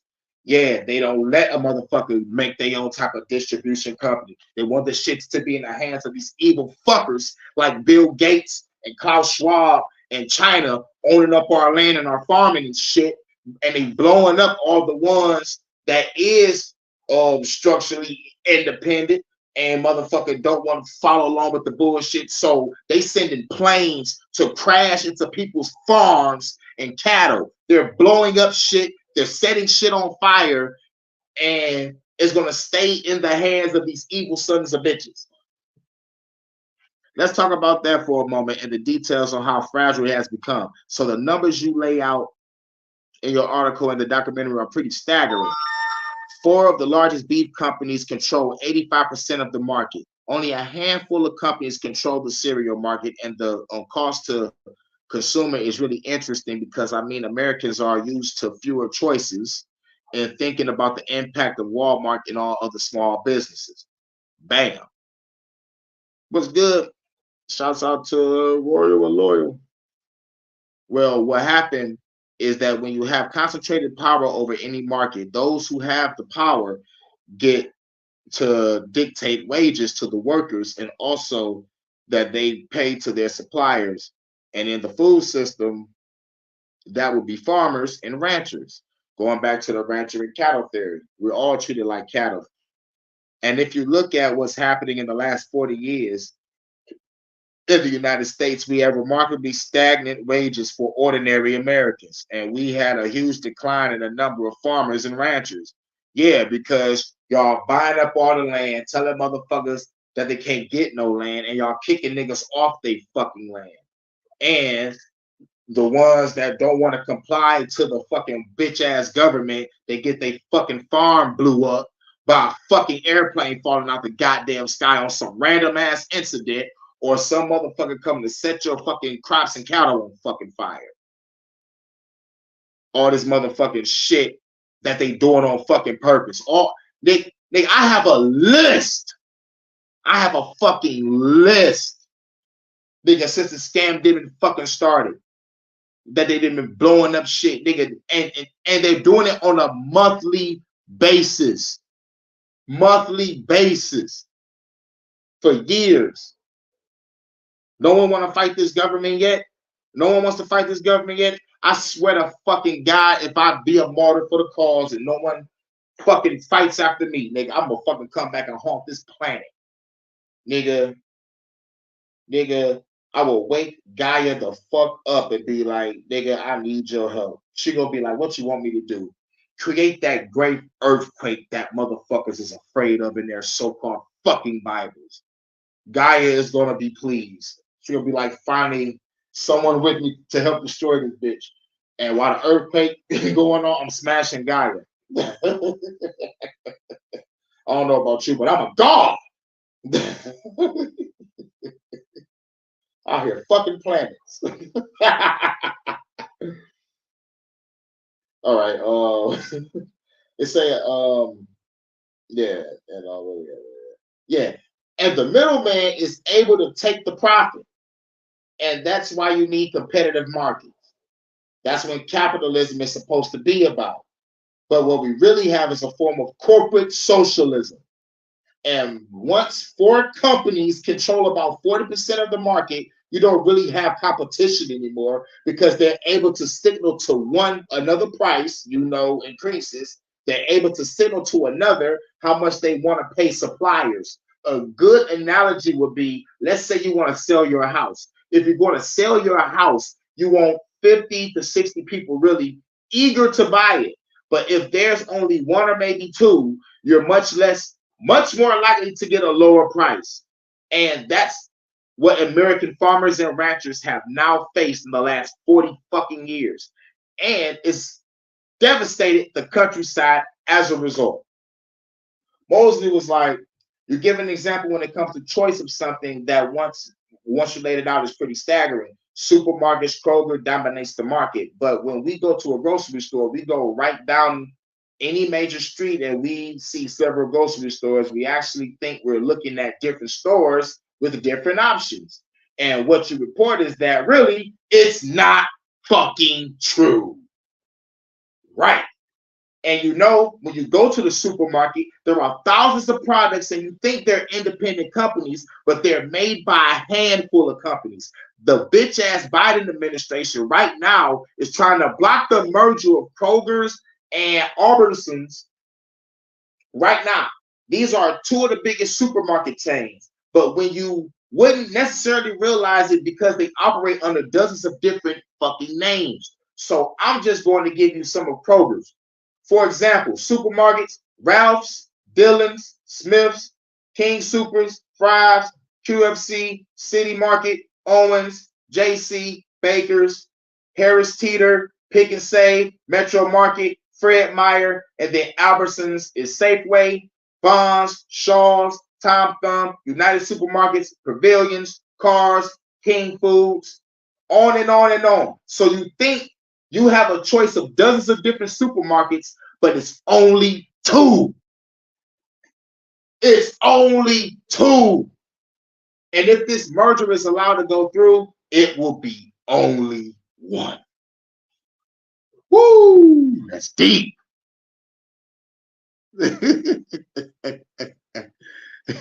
Tear some stuff up to smithereens. They have ops out here now talking about purchasing any home in any condition. You don't need to take one thing out. They will handle everything and pay you. Wow. It's crazy. It's a one example you give when we walk down the aisles in the grocery store is the choice of coffee. There are rows and rows of coffee, but you're saying that that's really like a false choice. Yeah, it's amazing. There's a wonderful new book called Barons about the food industry, written by Austin Frerick.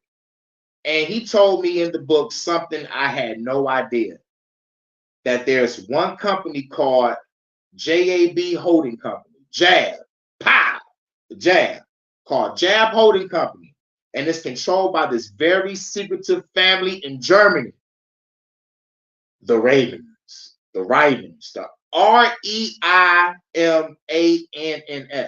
So it's either the Reimanns family or the Reimanns family.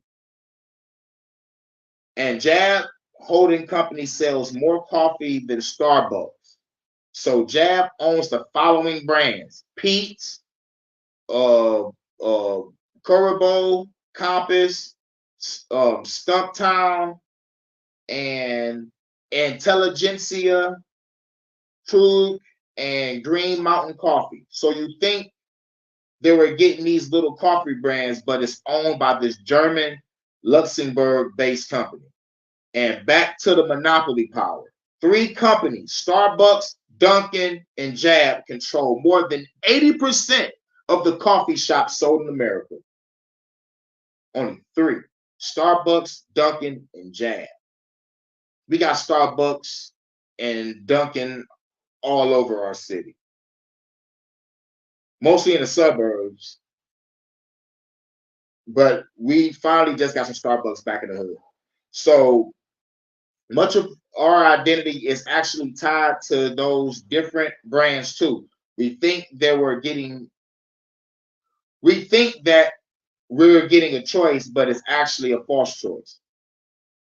So Scholars said, yeah, mostly go to say there are other ways that we have seen how consolidation creates a fragile market. You give this example of infant formula and the infant formula shortage we saw in 2021. Yeah, the baby formula shortage right after the scamdemic started. Oh yeah, fucked a lot of motherfucking parents up. But that shit was poison anyway, goddamn way. So as you report, there was an emerging pathogen that was found in powdered infant formula. And this pathogen can be really dangerous. It can be deadly. So in 2021, the source of the contamination was linked to Abbott Nutrition. Can you explain first how big of a player Abbott is in the baby formula market? Shoulders said, well, again, it's what we call an oligopoly. Oligopoly.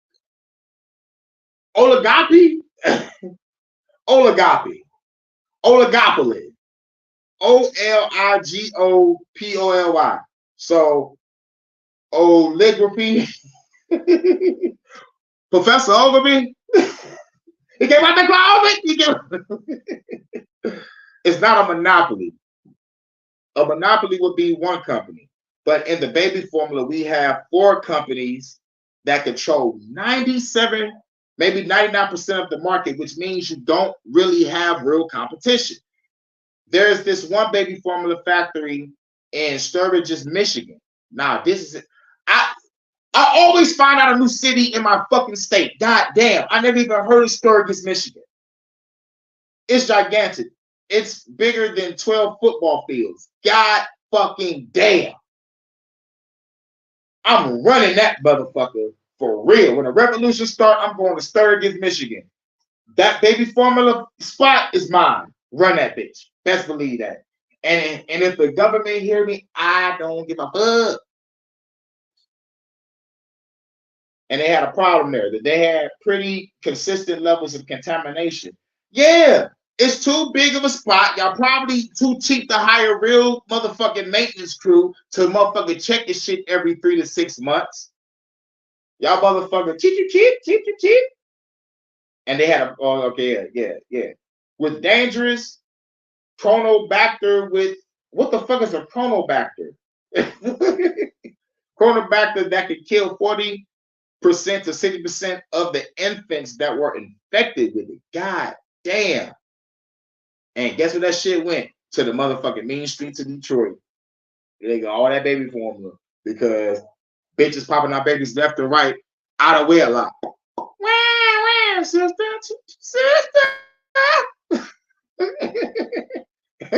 I got my own mind. Yeah, tied to one of these factories, and the factory was shut down immediately. God damn. So that motherfucking land probably still there. I could probably take that motherfucker if I wanted to. Like, man, nigga, ain't no way they motherfucker got that shit motherfucker blocked off, but it's a contamination zone. Damn, I forgot about that shit. Nigga, ain't like I'm gonna be using machines, nigga. I just need the area. You say 12 football fields. I could use that land. So, what else? Damn, man, this is a long ass fucking article. Pause. And when that one factory was shut down, the United States lost about 20% of its capacity to make infant formula. Wow, we lost 20% of capacity to make formula. Well, now y'all bitches can learn how to be natural because y'all was poisoning motherfucking kids any fucking way. And for certain specialty formulas that certain preemies need, or even adults with certain gastrointestinal problems, maybe 70 to 80% of the formula was being made at this one building. God damn. 70 to 80% of the formula was being made there. God damn. So overnight, suddenly, infants of the United States can't eat, and mothers and parents were forced to scramble to find food for their children. How about you pull your fucking titty out and put... How about you pull your titty out and tell your baby to get the sucking? You know what I'm saying? What the fuck is you talking about? Talking about you don't got no food. Bitch, you are the food. You're walking. Pull your titty out. What the fuck is you talking about? What the fuck is these motherfuckers talking about? These motherfuckers are crazy.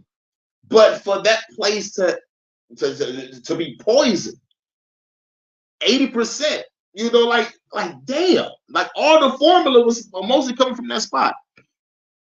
Shouts out to the lovely Jewel. How you doing? You talking about this is gonna be like a pink full moon tonight. It's gonna be visible for y'all on the East Coast to see it. But over here, like I got a lot of chemtrail haze. But they said something about a pink moon. I never heard of a pink moon before. And a whole bunch of legends. A whole bunch of legends in different cultures. They talk about they talk about the pink moon and what goes on in that time. Shouts out to P. Moses. Look out for that pink moon tonight. I heard of the blood moon. I heard of a blue moon. But I never heard of a pink moon before. Say okay, yeah. Where was I at? Yeah. Okay, cool. Yeah, say the United States can't eat, and the mothers and parents were forced to scramble for food for their kids. Like, no, girl, just pull your titty out. You are the food. And this to me is an extraordinarily good symbol of what happens when you have an overly concentrated monopoly or oligopoly. That's how you say it. Oligopoly. Yep, my spirit is saying that I said it right. Okay, cool. Bet. All right. It's not only wrong, but it's fragile. Mosley also said that the factory was shut down, but the FDA, fuck the FDA, Food and Drug Administration. Why would food and drugs be in the same goddamn sentence? That's one. The Food and Drug Administration. Food and drugs should not be talked about in the same building. How many people agree? How many people agree that food and drugs should not be in the same building or in the same sentence? The only thing that should go with chicken is beer. Shouts out to Ludacris. Chicken and beer. That was a good album. That was a good ass album. It ain't a great album, but it was a good album. My favorite album is Word of Mouth. And Luda fell off with the Red Light District. Yep, I said it. And that Release Therapy was all right. I don't know how it won any awards, but it was all right. It was garbage. T.I. was the man after the motherfucking trap music came out. It was over. And then the Urban Legend, and then the fucking King, then T.I. versus T.I.P., and then Paper Trail, shit, they killed the game. Anyway, the FDA is a federal. Wait. Yeah. Yes. It says so the factory was shut down, but the FDA was initially slow to react to the reports. Why?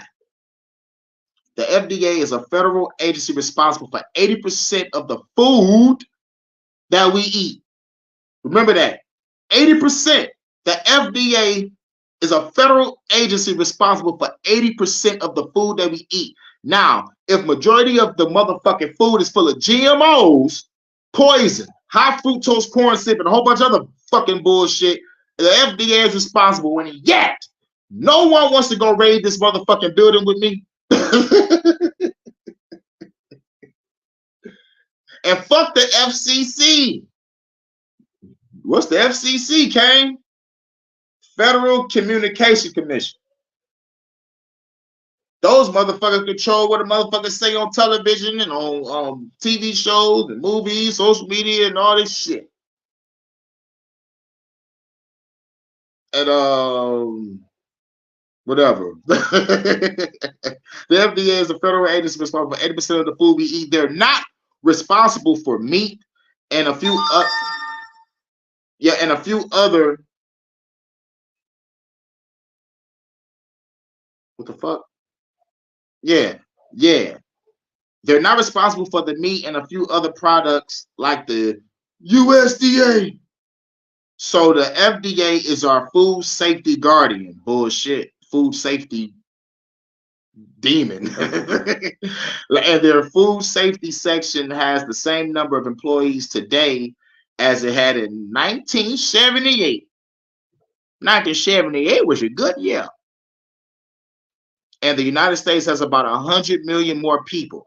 The FDA has been deliberately underfunded for decades. You lying sack of shit. That's a goddamn lie. If y'all control 80% of what the fuck we eat, ain't no way in the fuck y'all underfunded. Because we're perfectly poisoned. Perfectly indoctrinated, docile fucking slaves, NPC the fuck out of our mind to stop niggas like me.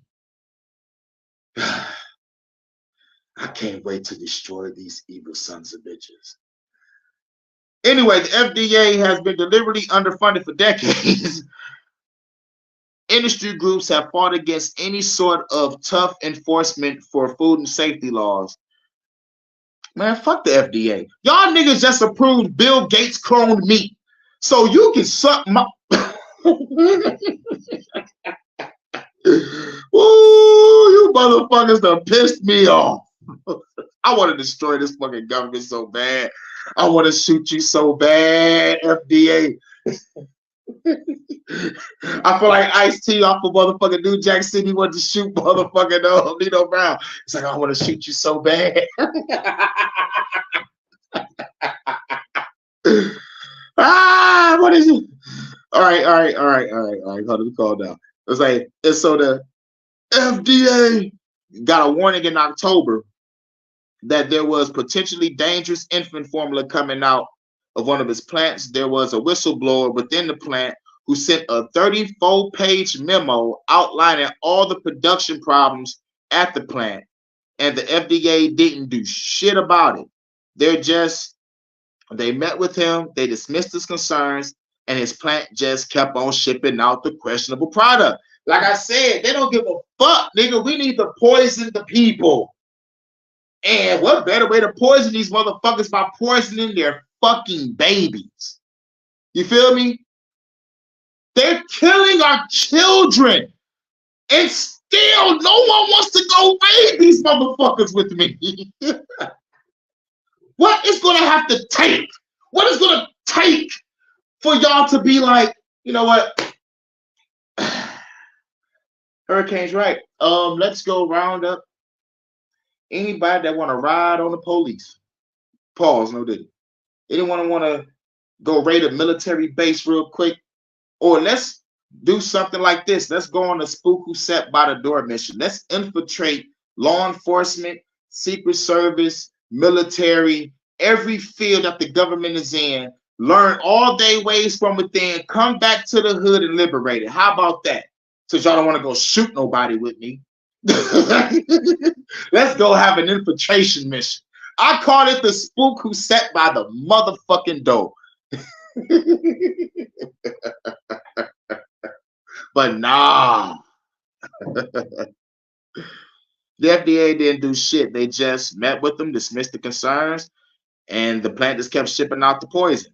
And I think ultimately what's so outrageous about this case is, you know, if you're a libertarian, you can make arguments about, you know, smoking is dangerous and you still are going to smoke.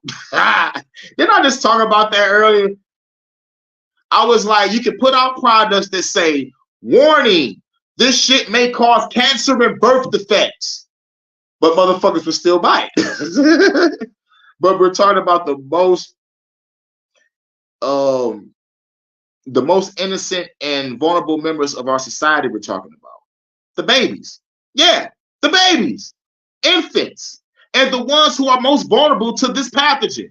Probably 1 or 2 months old.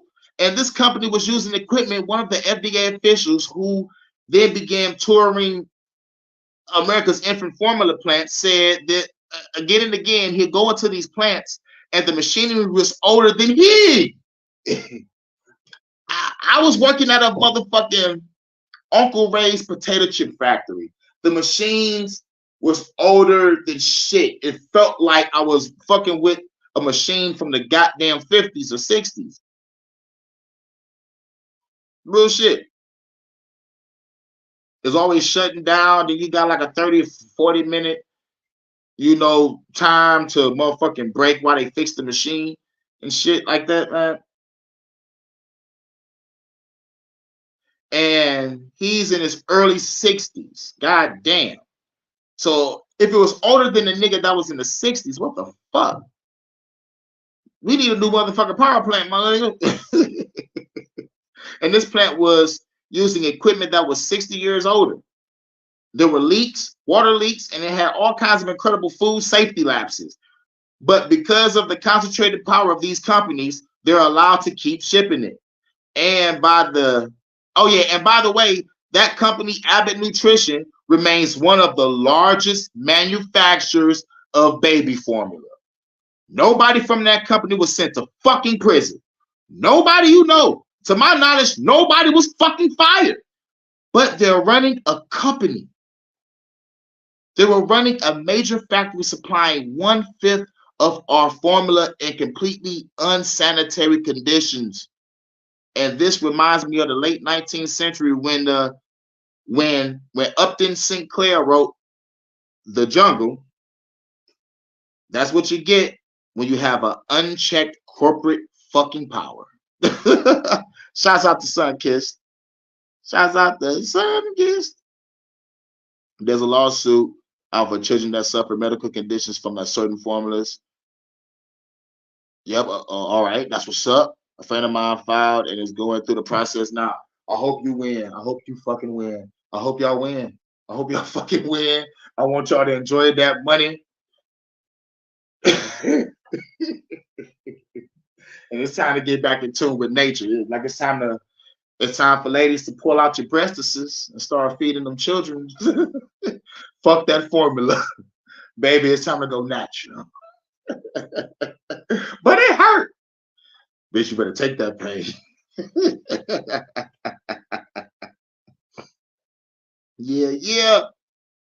Good to see you too. All right. Oh, what else you got? Yeah, it would say, and we should say Abbott Nutrition actually insists that neither the FDA nor the CDC could find any definitive link between the company's products and illnesses in the children. I want to beat somebody's ass for this. Let me read that again. And we should say that Abbott Nutrition actually insists that neither the FDA nor the CDC, the Center for Disease Control, but I call it Center for Disease Creation. Shout out to Truth Virus. Make sure y'all go subscribe to Truth Virus 18.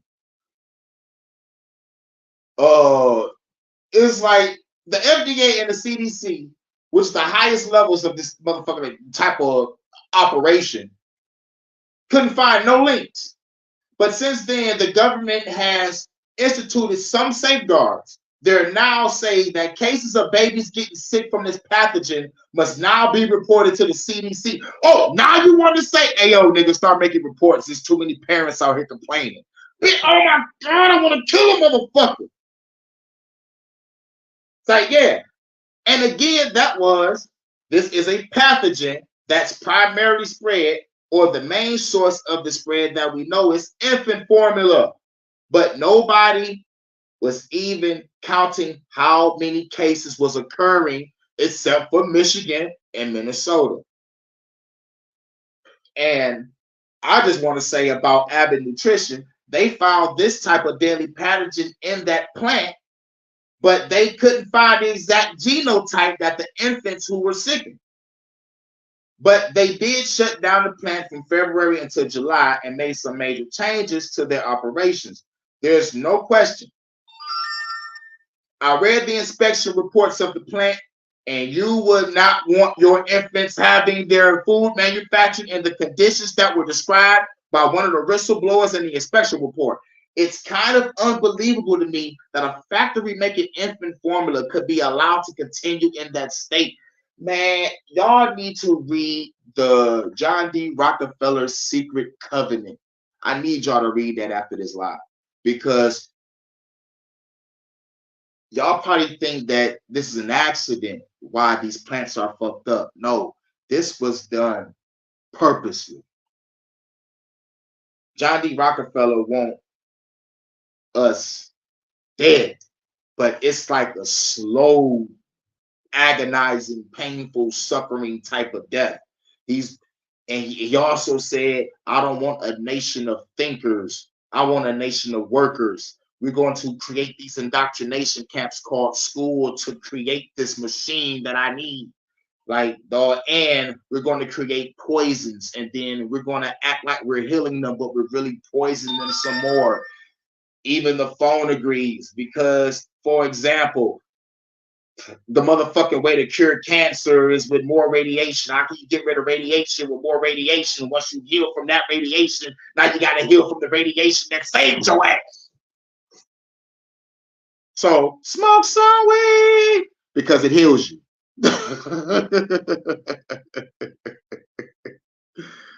Now, yeah.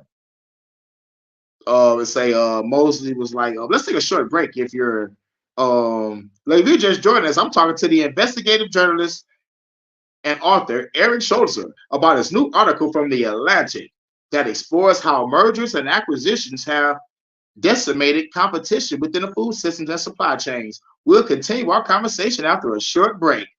This is Fresh Air.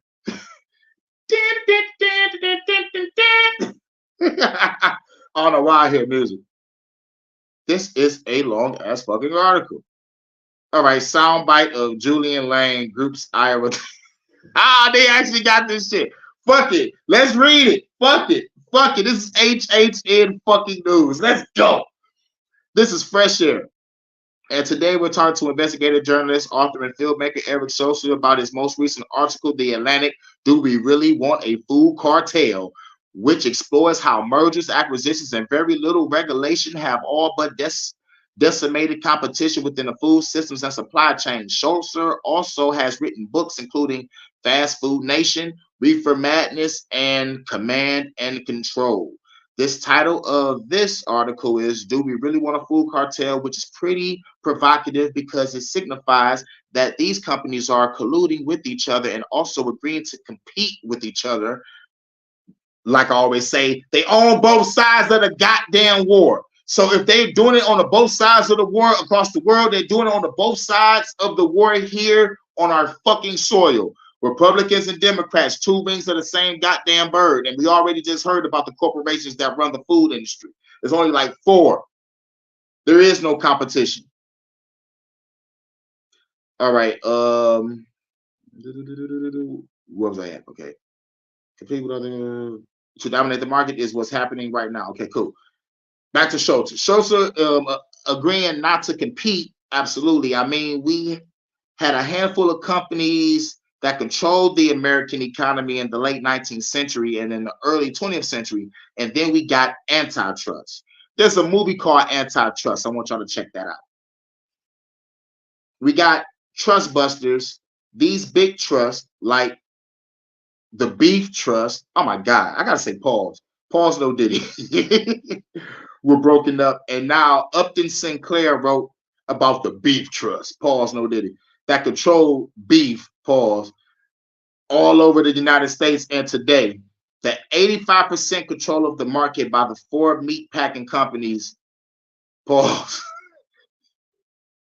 Today is bigger than the beef trust of 1906. Pause. Where Upton Sinclair was writing in 1906. Okay, cool.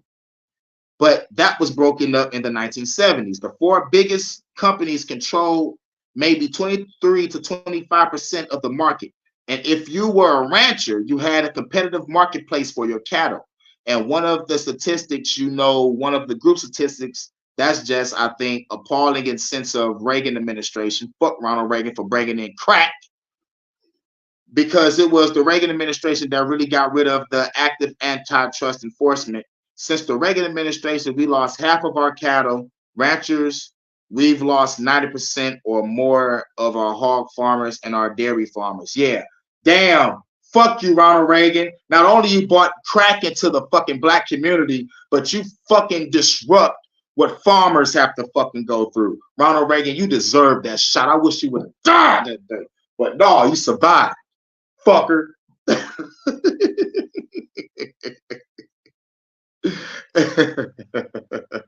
And the rural America is being depopulated. And when you look at a lot of the devastation economically, small communities, losing their stores or even barely fucking existing. And I think a lot of the political extremism in this country is also connected to this sort of monopoly power. We haven't just lost farmers and ranchers, but one of the most outrageous things and what's happening to the minimum wage. Mosley also said, what he's saying here is that the farming is an identity. In the documentary, you all spoke to family farmers who say that they're not only feel that they are not valued, but corporate farming is killing the entire idea of the family farm, which I mean is really tied to our identity. I think in Food Inc., how you pointed out, we see these depictions of farmers on so many products. We have this idea that our food comes directly from these farms in places like mid-America, but that's not even true anymore. One family farmer said that in the documentary that we treat food as a commodity. So, yeah, when you go to these small farming communities, can you just describe what it looks like? What has changed in the past 30, 40, 50 years, not only with their land, but with their communities? Schultzer said, yeah, the scale has just increased enormously. You look at dairy, for example. You might have had dairy farms with about 100, 200 cows. And today, those would have been places like Wisconsin, Vermont, places with a lot of rain and a lot of grass. and you have to have grass to feed your animals. Today we have these mega dairies that have 20,000 to 30,000 cows at one facility. And there are places like Arizona, inland California, and they're not, relying on the grass that surrounds the facility. They're relying on gigantic fields that are being fed by aquifers that are being depleted. It's a nightmare. And you don't, and you're getting your carton of milk, you may have a picture of a lovely dairy farm with a barn, but it's not coming from that place. Most likely, it's coming from some place with 20 to 30,000 cows whose waste is not being treated the same way that human waste is treated in cities. And what's really terrible in this country has a great tradition of family farming, and with family farms there's a multi-generational commitment to the land when it works. And what that means is you're going to take care of the land because your ancestors had it, and then your offspring are going to have it. And there's something very different about farming from other businesses because this is how we feed ourselves. This is the most important. One of the reasons I wrote Fast Food Nation 20 years ago, and why it's like I've been involved in these two documentaries in this food industry, is the most important industry. Without food, we can't do anything else. And so instead of having these families with the multi-generational investment in the land, we have these gigantic corporations that treat the land. If it's profitable to farm on it, let's farm it. If it's profitable to put a parking lot and a mall there, let's do it. And once you drain the aquifer, there may not be any more water coming back into it. Wow. Our guest today, Eric Schultz, the investigative journalist, or the author of the motherfucker wrote the Atlantic title, Do We Really Want a Food Cartel? We'll continue with our conversation after a short break. I'm Tanya Mosley, and this is Fresh Air in the soundbite. Man, I ain't about to read all this. I'm already at 2 hours and 11 fucking minutes. And this shit goes on and on and on and on. But if y'all want to read the article is it's called Journalist Says We're Basically Guinea Pigs for the New Form of Industrialized Food. I guess eventually, like, the motherfucker's going to eventually talk about the Bill Gates situation. But like, I got the main shit out the way. I'm trying to go through and see like if there was anything else important.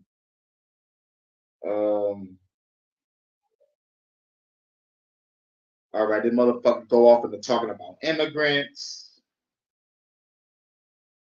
Yeah, go to farm workers and talk about the immigrants. Talk about some other shit. Soundbite. Okay, yeah, yep, that's it. But like basically, there's many corporations. I mean, damn, not many. It's only 4 corporations that own this motherfucking this food industry, and there's no competition no more. And like all the items that you see like in these stores and markets, you all probably might think it's competition, but it's not. So and they're also saying that our motherfucking food was poisoned. They're fucking poisoning children. Some of these plants are still open. The FDA and the fucking CDC are working together to motherfucking keep shit on a hush hush. Let motherfuckers get sick. So basically, the only solution is get back in tune with nature. That's all I gotta say. Get in tune with nature. Stop feeding your kids these formulas and pull the titty out. And go natural. And plus, I hear there's certain places, motherfucking hospitals is turning away pregnant people. So, ladies, I need y'all to learn how to get a midwife and learn how to drop that kid in that bathtub. Shit. Because if your water broke and you get to the hospital and the doctors say that they can't serve you, you will want to knock somebody's head off, right? So learn how to get a midwife and do the have the baby in the bathtub thing. Like real shit. Nigga, this world is showing us that it don't give a fuck about us. And still nobody want to roll with me to go kill the government. Don't worry. Don't worry. Y'all ain't gonna do nothing till they hit your doorstep, right? by then it's gonna be too late. So make sure when they knock on the door and you see a whole bunch of cops and military or like motherfuckers in uniforms, motherfuckers you don't know, you better motherfucking be like Malcolm X and have that K in your hand. You better motherfucking set up a nice tripod and put your minigun on that motherfucker because they know y'all ain't gonna fight back. But when you push some motherfucker against the wall, when you push a person's back against the wall, we got no choice but to come out swinging. So it's up to y'all. They killing us through the food, through the water, through the air, through the Z's. You feel me? I don't even have to bring up any conspiracy. They killing us through the food, through the water, through the air, through the Z's. It's time for us to take these motherfuckers out. For real, for real. In conclusion.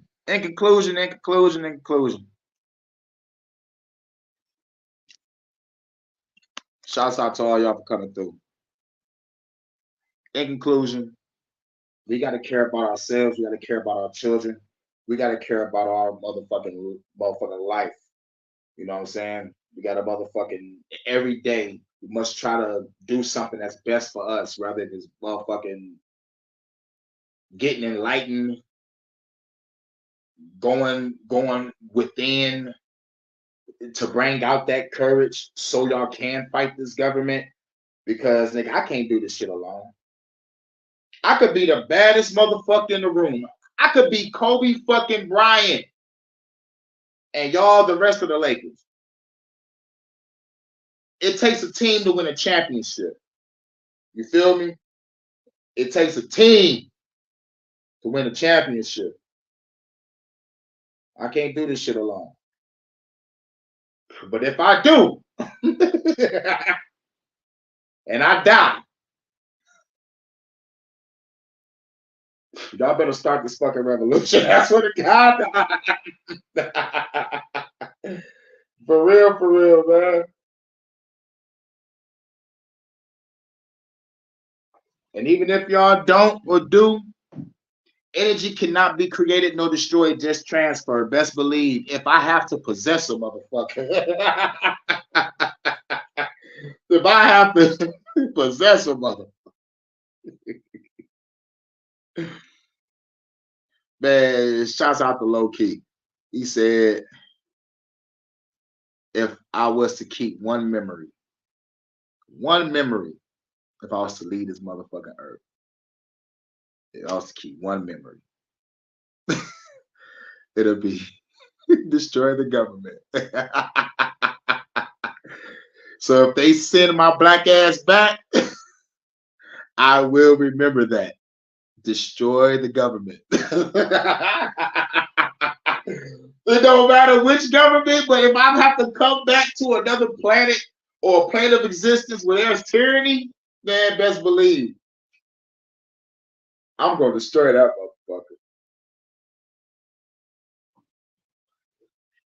And I don't give a fuck if I'm fighting the revolution all the way up to my 50s, 60s, or 70s. Stokely Carmichael kept fighting to the very end. Kept fighting around the world. Nigga on some Russell Crowe shit. Motherfucking fighting. I want to fight. But real shit, that's the only thing that we haven't done yet. We saw protesting. Wow, we protested and we still got locked up. We still got dogs sicked on us. We still had the fire hose sprayed at us. Many years later, we're still protesting and we're getting locked up in dogs and sicked on us. But instead of fire hoses, we getting hit with EMF weapons. We getting hit with crowd dispersed sound wave weaponry from the fucking military given to law enforcement. So I don't go for nobody say there's more of us than it is of them. But we just scared. We just gotta stop being scared. And the rest are NPCs, non-playable motherfucking characters. So you gotta find your soldiers within the pile of bullshit. But so far, I have maybe only 3 people that will fight alongside me. And that's cool. You know, that's cool. Here, you know, but once I start going around and start making some phone calls, start calling in my favors, I might have a little bit more. I might have enough for a small platoon, but even that is enough for me because a platoon, we could take out a couple cops. With a platoon, I could take out a police station. Real shit. See, nigga, I'm just like a nigga that's gonna come in there with guns blazing. I am also a strategist. Man, if they haul my ass away today, y'all will see my manifesto tonight. They was like, nigga, Hurricane got plans on top of plans on top of plans. I know the government hear me right now. I don't give a fuck. I don't give a fuck. You know why I don't give a fuck? They already motherfucking ruined my life. They already motherfucking, man, dog, nigga, this is payback. This is revenge. Like who loves those Chinese karate samurai flicks? I love old school Chinese movies. And it's all about revenge. It's like, nigga, you killed my family, I'm about to murk you. Oh my God, you killed my master, I'm about to murk you.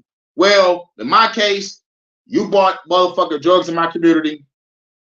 You motherfucking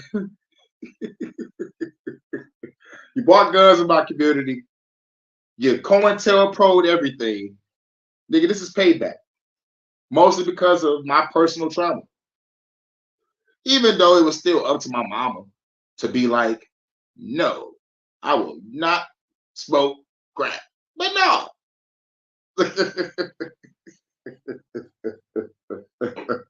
But still, y'all motherfuckers did some diabolical shit. Brought drugs into a community all over the fucking country and destroyed a whole fucking nation of people. There's motherfucking people my age still going to see their psychiatrist, still going to see their therapist because of the trauma that they've been through growing up during this fucking time frame. That motherfucking Good Times Netflix shit, nigga, that shit is my whole fucking life. That, and when the nigga wasn't in the projects, we was always fucking homeless. So it was like shit, dog. It was like, if it wasn't down in the gutter, it was down and out. And when a nigga did get a motherfucking place, mama made sure it was 1 foot in the gutter and 1 foot in the house. And if it wasn't our house, it was someone else's. And if it wasn't that, it was a shelter or in the bed, though. You know what I'm saying? So I'm like, okay.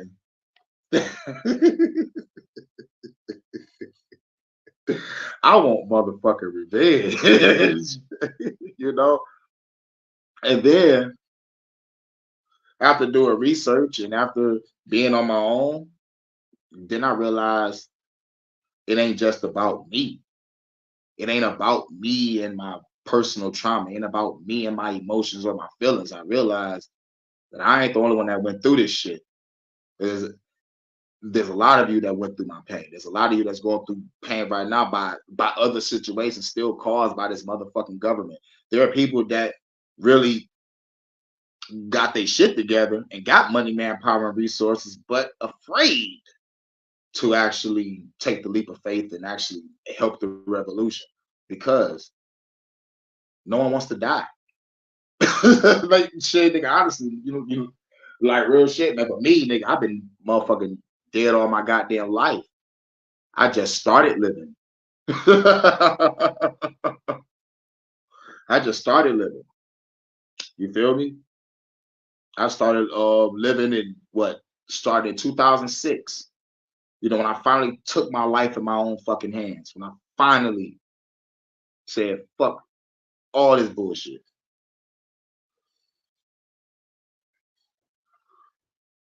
All this bullshit, man. We live in a world ran by murderers, liars, and thieves. I'm looking at reality. I can't look at the fantasy. I gotta look at the reality, man. This world is ran by evil people. They come up with these fucking laws to break us down every day. And throughout history, all these type of empires always crumble. But it crumbles because of fucking bloodshed. It is not gonna crumble because it fell down by itself. Nigga, we need to motherfucking go to war. The people versus the government. And it's the government that put their own foot in their fucking mouth. They wrote that 14th Amendment, yo, if the government beats corrupt, it's up to the people to motherfucking overthrow the fucking tyrannical government. If y'all love America so much, y'all a fucking so-called patriot, then let's do it. We share the same common interest here. And for those that want to have a peaceful solution, nigga, how can you have a peaceful solution when you're going to be blocked? Nigga, fuck the bullshit. If we take this government down, there will be no more chemtrails dropping poison on us. If we destroy this government now, there will be no fluoride in our fucking water.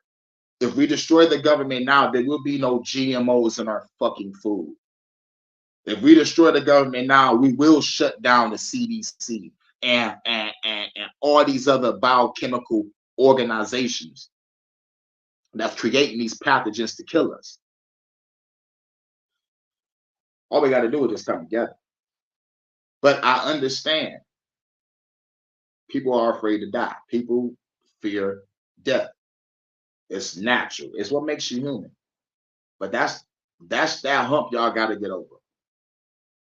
And don't get me, there are going to be casualties. Yes, I might die on the battlefield on the first day, probably. You know, but the world will hear us. They will see us in action.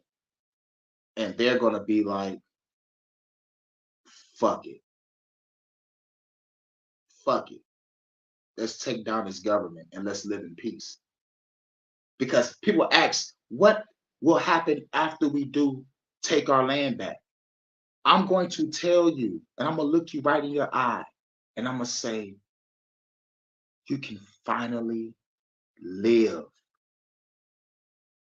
You can go to a piece of land and be like, I can build, I can create, I can do this, I can do that now. Nothing flying over your head, the water gonna be clean because we are going to win. There's more of us than them. The only way for them to take us out is if they nuke this country. They can hide under the underground bunkers all day. But what they got to factor in this, y'all need to breathe some fresh air.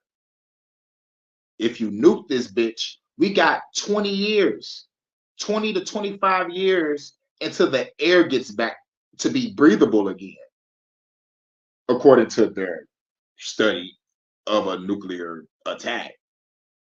25 years. So the underground bunkers, I may also think it's safe, but guess what? That air is thin. 25 years, motherfuckers gonna want to fucking have kids. Y'all gonna raise them in those certain conditions, and guess what? By the time they get older to come out to breathe the real air, they're gonna fucking die. Crazy shit. We live on a world ran by murderers, liars, and thieves that I don't even think is fucking human. Because if the air is poison, the food is poison, the water is poison, and we're not supposed to be eating this, then who is this shit for? Really? Then who is this shit for? If we can't eat or drink shit on this planet, who can eat this shit? Because it's poison to us. So it must be savory to the motherfucking evil motherfuckers that run this bitch. So not only they eating poison, they eating us too. Because we eating that shit. So man, it's bullshit. And yet they still say we got a God that's loving and caring, watching over us. Where is he? Where is he? I would love to see him so he can catch these hands.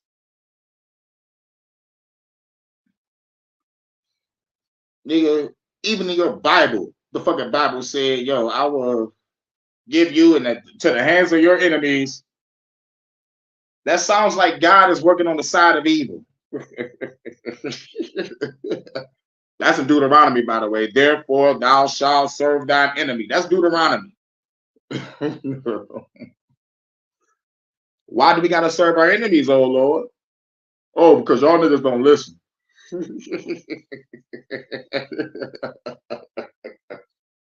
Shit crazy, right?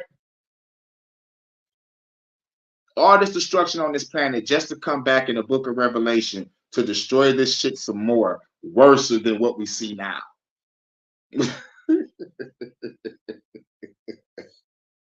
Blowing trumpets and opening up seals and destroying the shit out of the earth. Read Revelation. Then we get to chapter 12. Then you get to chapter 12 and you finally see a fucking 10-headed dragon. I'm like, what the fuck is this? Dark Souls 2? Fuck is this? Dungeons and Dragons, bitch? Then they turn the Dungeons and Dragons on your ass.